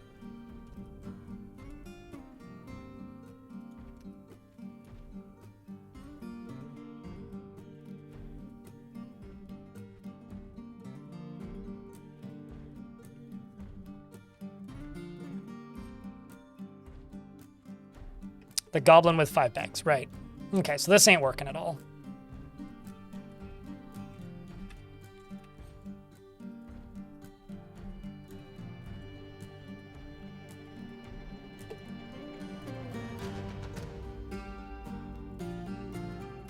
Speaking of long-term projects, there was somebody in chat who I had to very politely explain that no, this is probably something I will never do.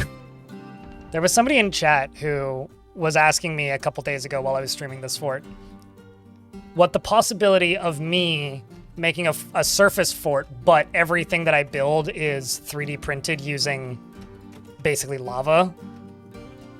And I very politely said, absolutely not, never. I will never do that. Because my god, that would take 75 trillion years.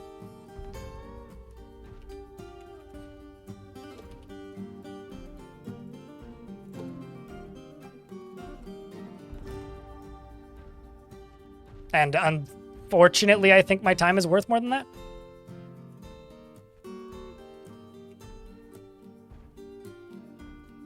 Obsidian green glass. Obsidian and green glass. Obsidian and green glass. Obsidian and green glass.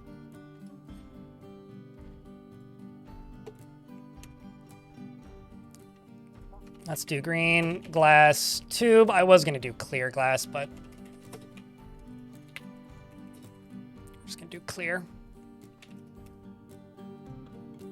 Get those bags emptied.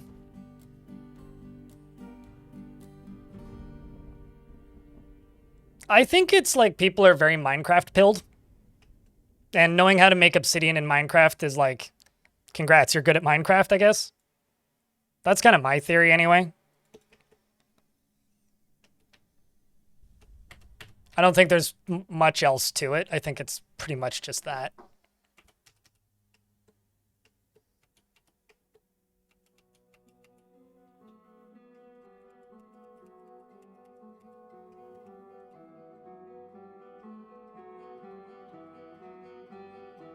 Okay, well, they're going to work on that lower thing down there. All the way down to here. Man, we could go so much deeper. It's like I kind of just need to go down to like here basically, and then just make a huge pumping operation.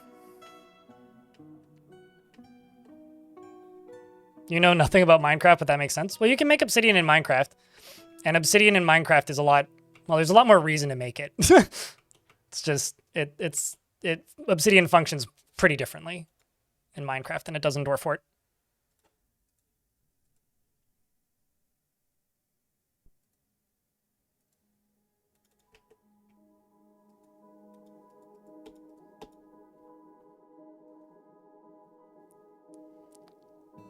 Yeah, I mean, I remember watching,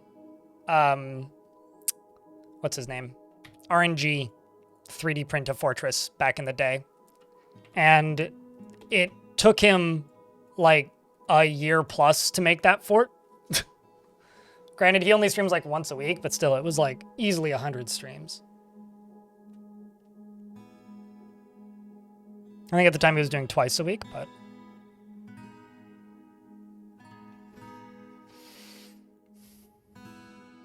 I think YouTube has solved the goblin problem of them showing up with more and more bags every time, is goblins just got to get that bag, you know? That checks out, honestly. Kind of does.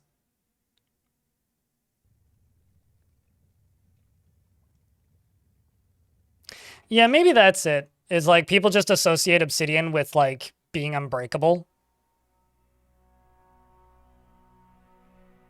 That's probably what it is, really.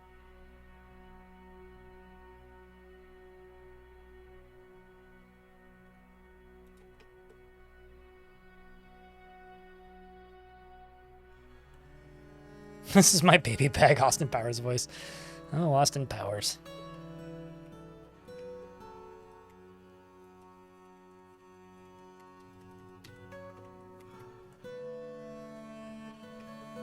Well, that's certainly efficient.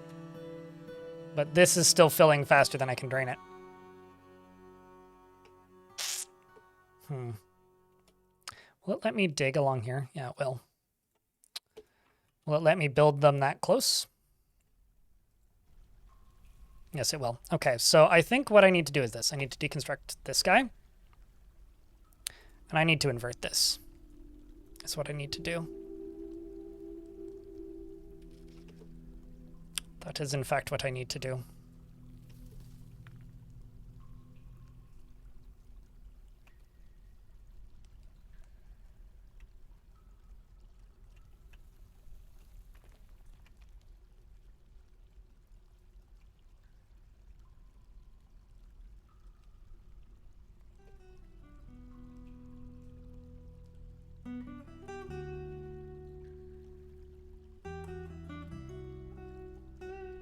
Actually, you know what? This would be way quicker if I just did it this way.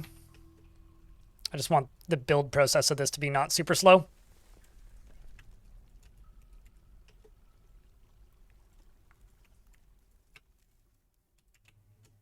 So let's just do it this way because it'll be faster.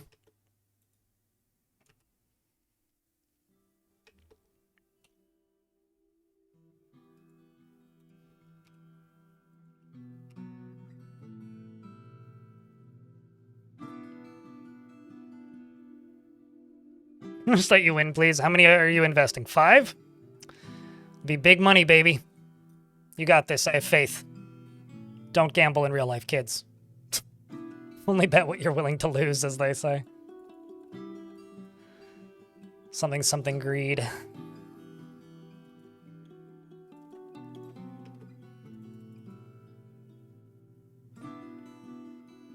Digging designation canceled. Struck warm stone, turns out. Elves have embarked back out onto their journey.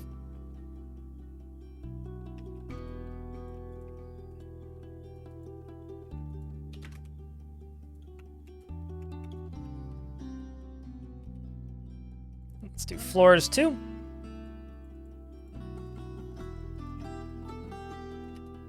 So this is all just filling back up pretty quickly. And I can deconstruct all of these.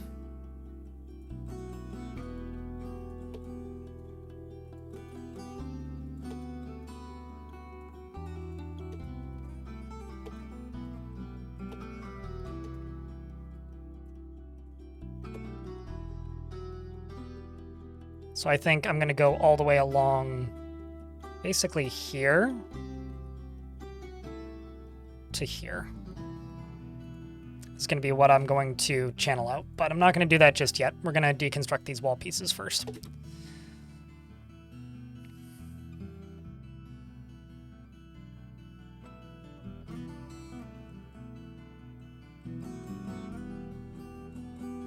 Is that the play, Salty? Is only invest 20%? I know that if you're subscribed to the channel, you're mathematically guaranteed to gain, win, or lose if you only invest 5.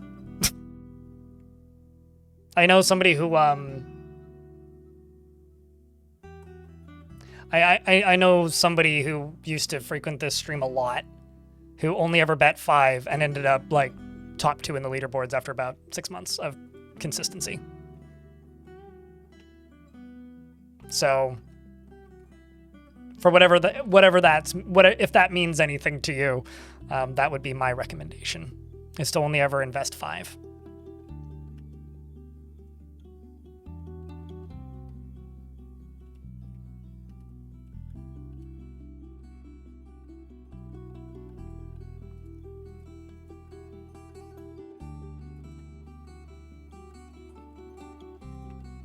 Then over here, let's do this. You also can get broken. You can also get broken. We'll just wait on the rest of them. Down in here, and throw another one.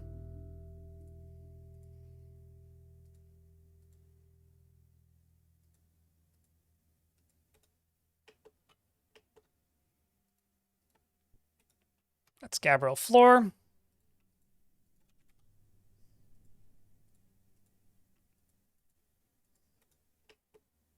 And then I can connect this soonish once I get this across here all built up and smoothed.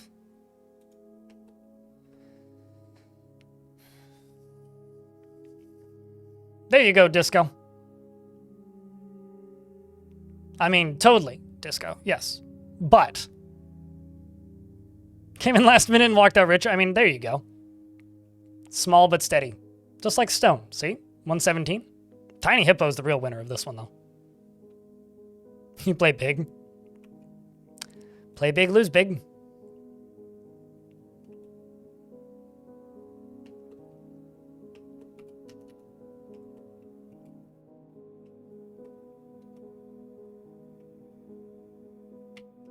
You know, actually...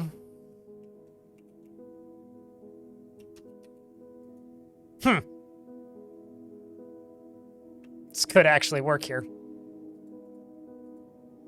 But I think actually what I'm going to do is get rid of this and then just block this off. This thing. And then instead, I will just make a little pump stack starting in here. So that'll just be easier.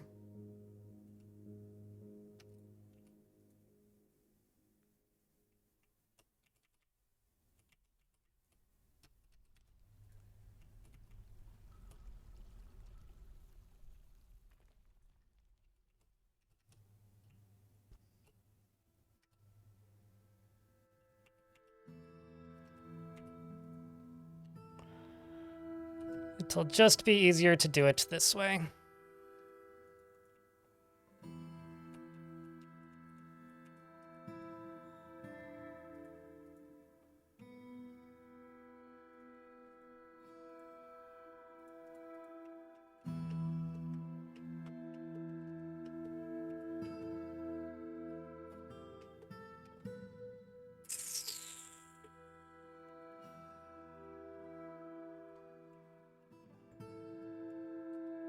Let's just pause for a second because I'm in an ad break anyway.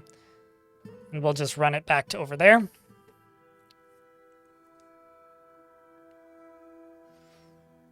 What is the actual passive payout? It's 1 per 30 minutes if you're not subscribed, 2 per 30 minutes if you're subscribed. What's up, Lega?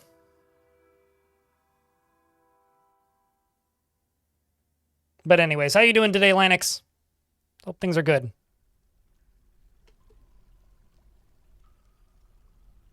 Maybe goblins just really like the idea of being like Santa Claus. And think that if they bring extra bags, the kids will think that they're like Santa Claus, and then they'll be able to kidnap more kids. Maybe that's the goblin train of thought.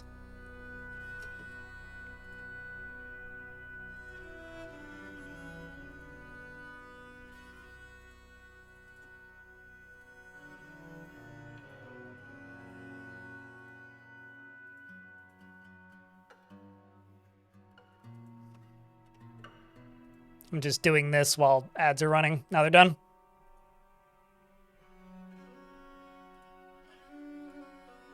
They're Krampus. Yeah!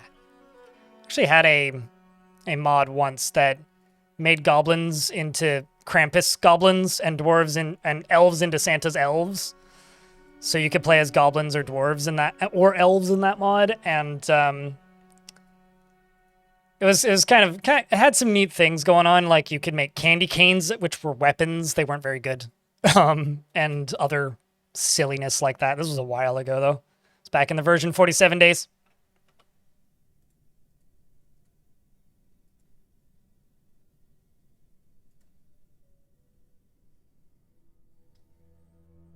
We've got a dwarf that is named a Tower Cap Shield. Thanks for hanging out today, Walsp. And I will be gone for a week, as is stated in my vacations thing. So, might be getting a better shift soon. What's a better shift in this instance? Thankfully, neither of my shifts are super sticky, so I don't think I have a bad shift right now, but I may need to get a new keyboard this year, so that might change that. You have my permission to boo me if you want. It's like up there with what's your New Year's resolution? Well, 1920 by 1080p is my New Year's resolution.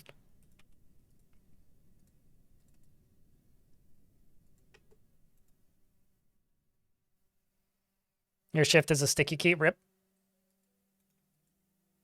One of the last things I did back when I used Windows was I permanently removed sticky keys from Windows. Hallelujah! Some dwarfs have arrived despite the danger. Welcome to the fort, new dwarfs.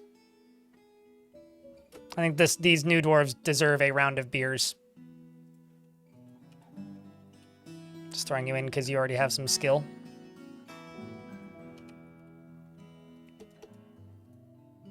You're also an adequate swords dwarf?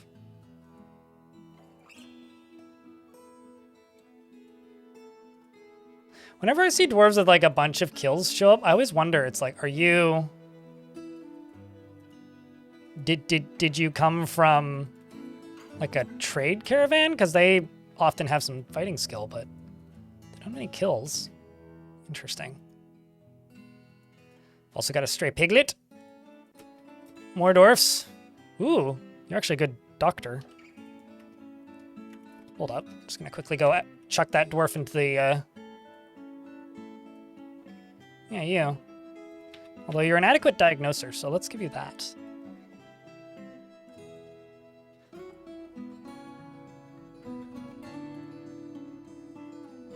Let's keep you in surgeon, because you'd rather have good surgeons. Or I'd rather have good surgeons anyway.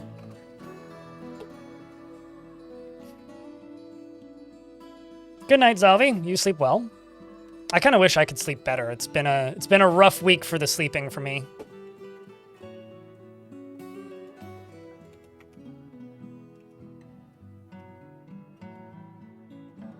Deep within this strange place, we must have uncovered what must be a treasure of the gods. Excuse me?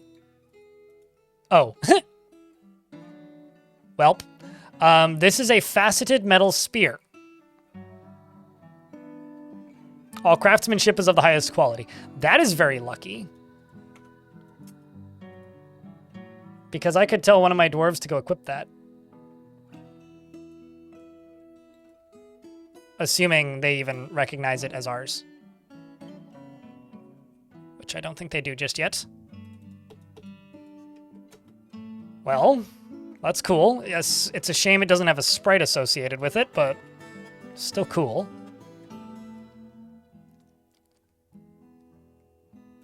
Oh, that's why those copper bars don't get used. It's because they're sitting there.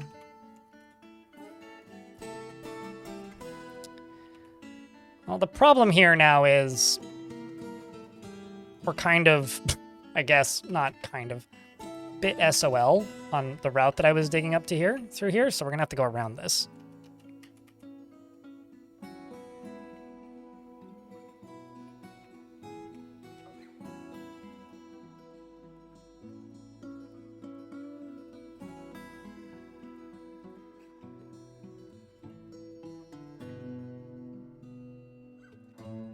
I am also kind of playing with fire with this. And I could have totally just gone this way, but whatever.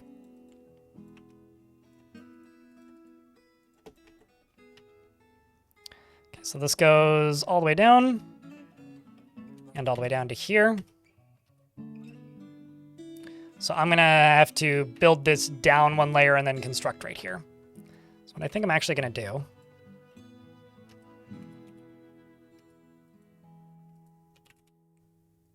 is just build a little platform there.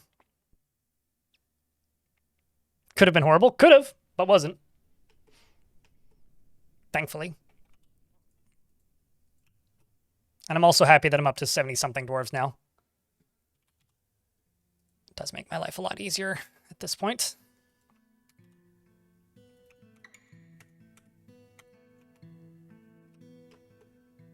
Okay. The next thing I'm going to do is I'm going to lock this.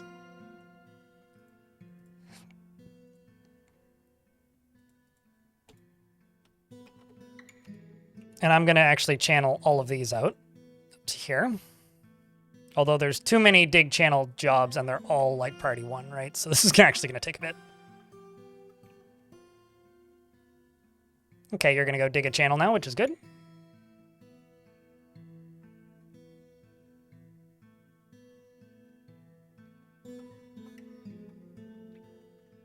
Will also give you an excuse. Yeah, you're gonna hopefully go back to 3 to 11:30 again, which is what I desperately want because you hate mornings. I getcha. Nah, that makes sense. I understand the pain of mornings.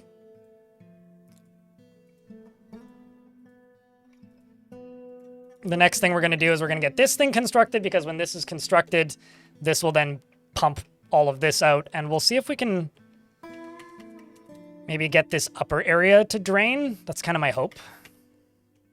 But I'm just going to let them construct that in chat. I've been streaming for 4 hours and 51 minutes without a break. I'm going to go take a piss. Can I get a... I don't know. Entertain yourselves. I'm sure you can do that. I will be back in a moment.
All right.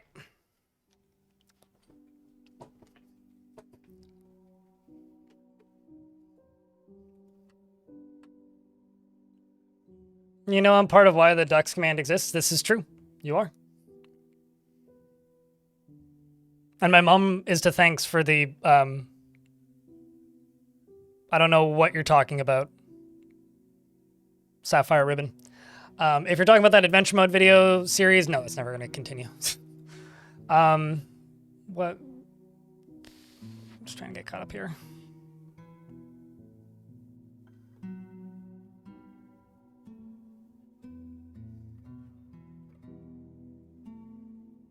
Why are we still talking about fruits and vegetables? Why'd that come back? Oh well. You saw a dwarf climbing down a prison wall and thought to yourself, that's a little condescending. Ah! A little con who is also descending. I get it. Very funny.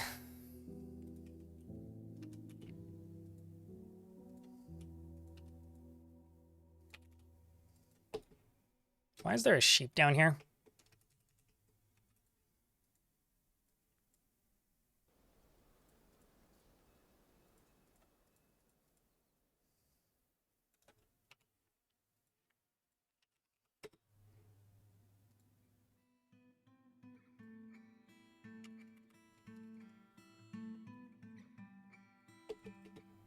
Don't need so many cats. Let's get rid of some of them.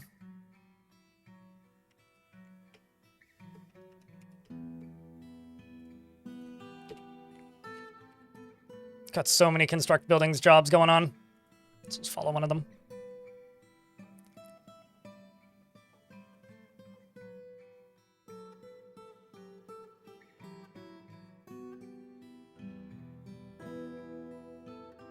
You've been watching my content for a while now and you've learned a lot. Well, I'm happy to help, dude. Happy to help. What's up, Redella? In YouTube chat.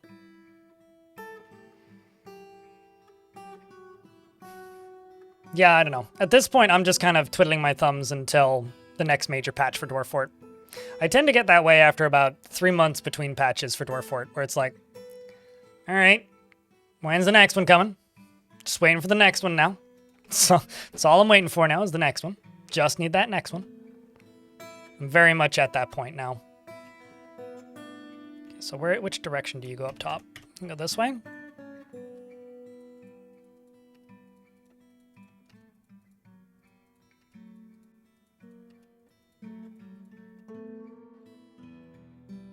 Lancelot has named a tower cap shield.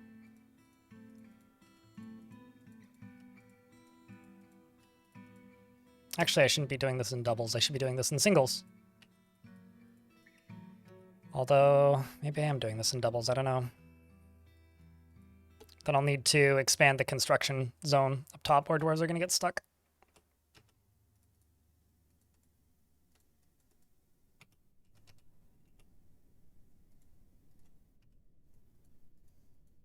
Yeah. I'll just expand this.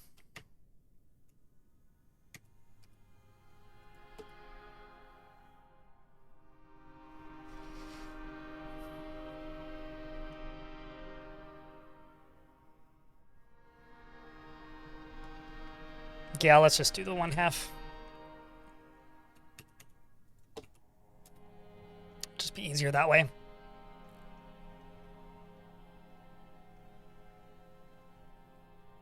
I mean, any very repetitive language is going to have a lot of capabilities for, like, wordplay like that.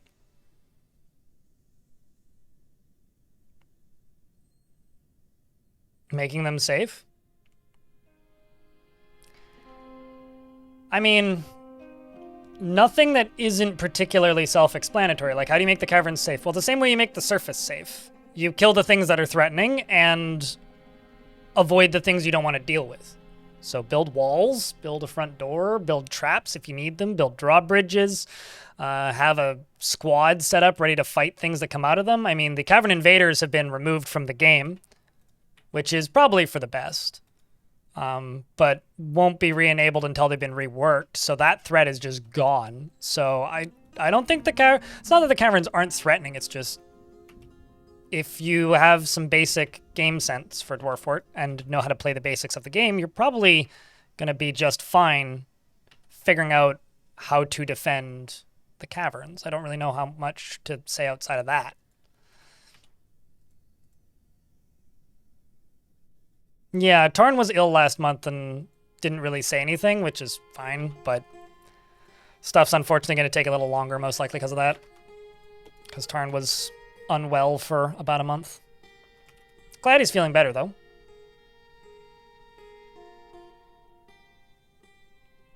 I think that the new patch is just going to take a bit regardless. Like, I think that we're kind of in a 3 to 4 month cycle patch, at least. So I do think it's just going to take a while to begin with.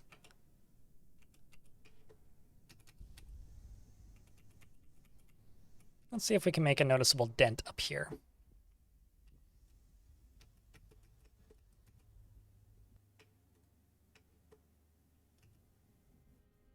Yeah, this is pumping pretty quick, actually.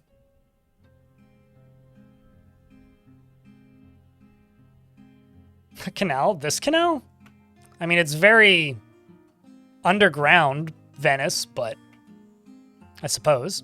I guess it's because I've never been to Venice. I don't really associate canals specifically with Venice.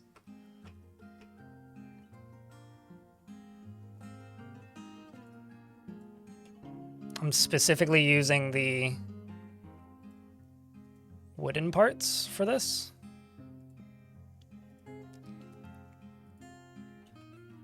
Which will also speed up the creation of the other ones. Crypt arrive. Crypt arrive? Dr. Phineas, thanks for the tier 3 and the 60 months. Man, you've seen several eras of this stream.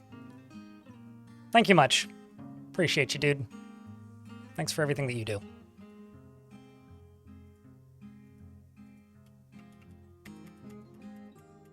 Okay, so we still need another 1, 2, 3, 4, 5, 6, 7, 8, 9, 10, 11, so 10 total.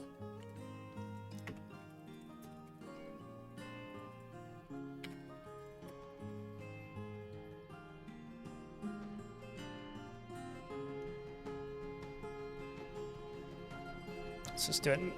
Whatever. Doesn't matter the type of wood.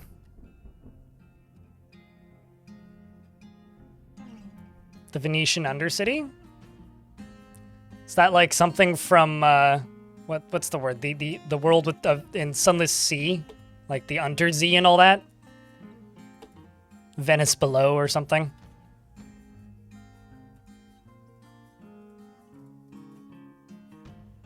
Or Fallen London, I think is the name of that universe.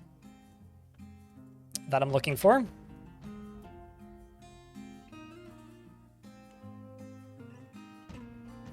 So thank you for the ongoing support. You were too kind.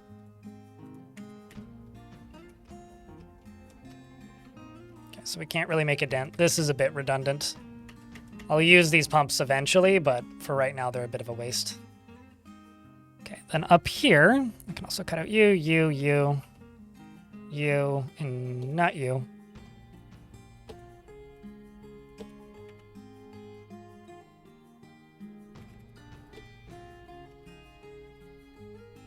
I'm also going to plunk you down right here.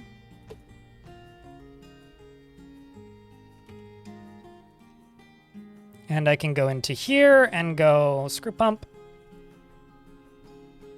Obsidian, glass, glass. And obsidian, glass, glass. And it's just that one left.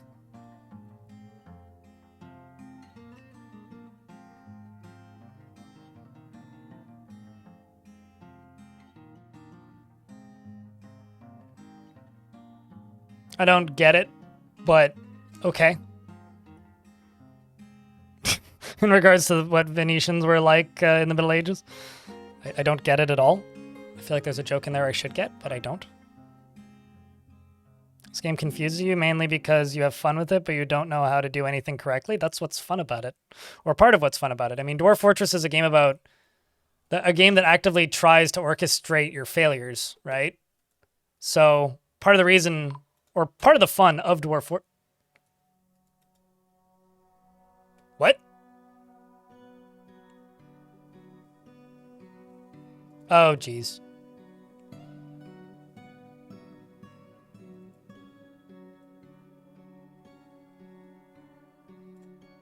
So the chief medical dwarf beat Little Blast to death, who was my expedition leader and mayor for a little while of this fortress, who was one of the heroes who started it to begin with. All right, I've been resisting doing this, but you leave me no choice, dwarves. I'm going to grab a...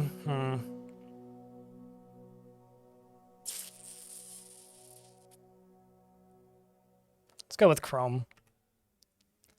I'm going to make a captain of the guard. Actually, yeah, there you are. I was going to say, actually, I can't see you in the list. The other thing I'm going to do is I'm going to go directly beneath, or directly above that. Because I only have one gold chain right now, but we're going to make a bunch of gold chains, and this is going to become my dungeon.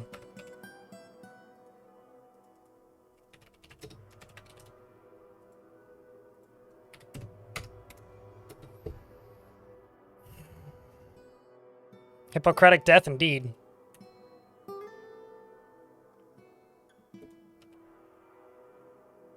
Emperor Iron is no longer the chief medical dwarf. Lore is now.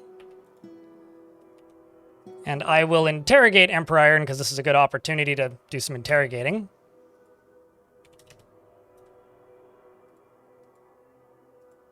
But first, we're going to go beat a bunch of criminals, I guess.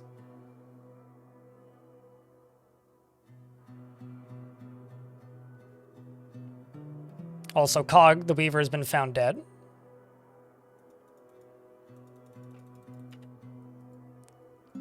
Seems like we got a bunch of export violations.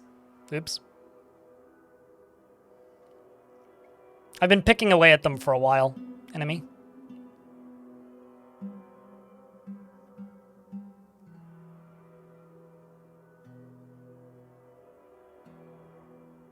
What is this? How to build a sex room on Netflix? Jesus.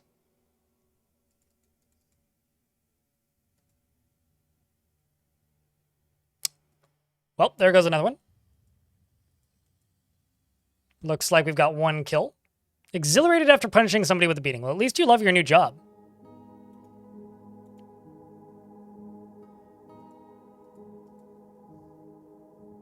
They haven't found the body yet, though. There it is. Lead has been found dead.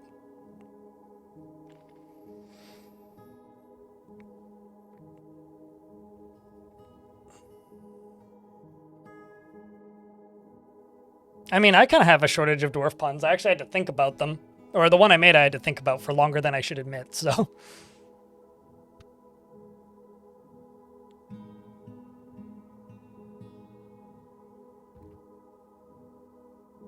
I'm just gonna completely dodge this entire joke because I don't really get it, Mareb, but okay. Unless you're saying that they dodged, like, having monarchs, but I don't really get it. I guess I don't get it, so I will just move on.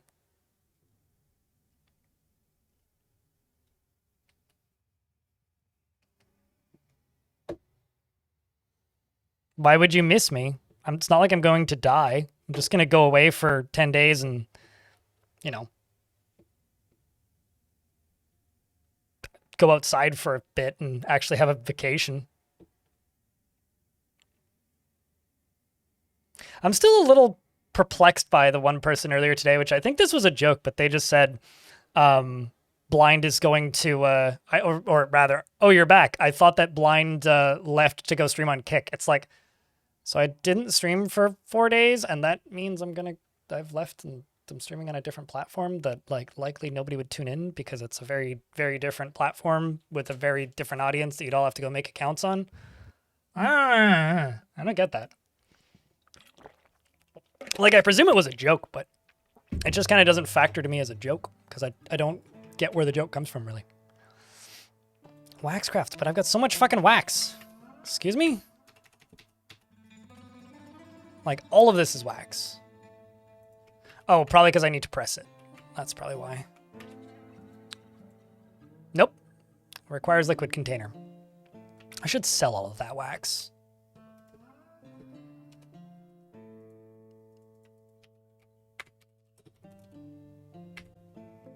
Gold jub? Is that what I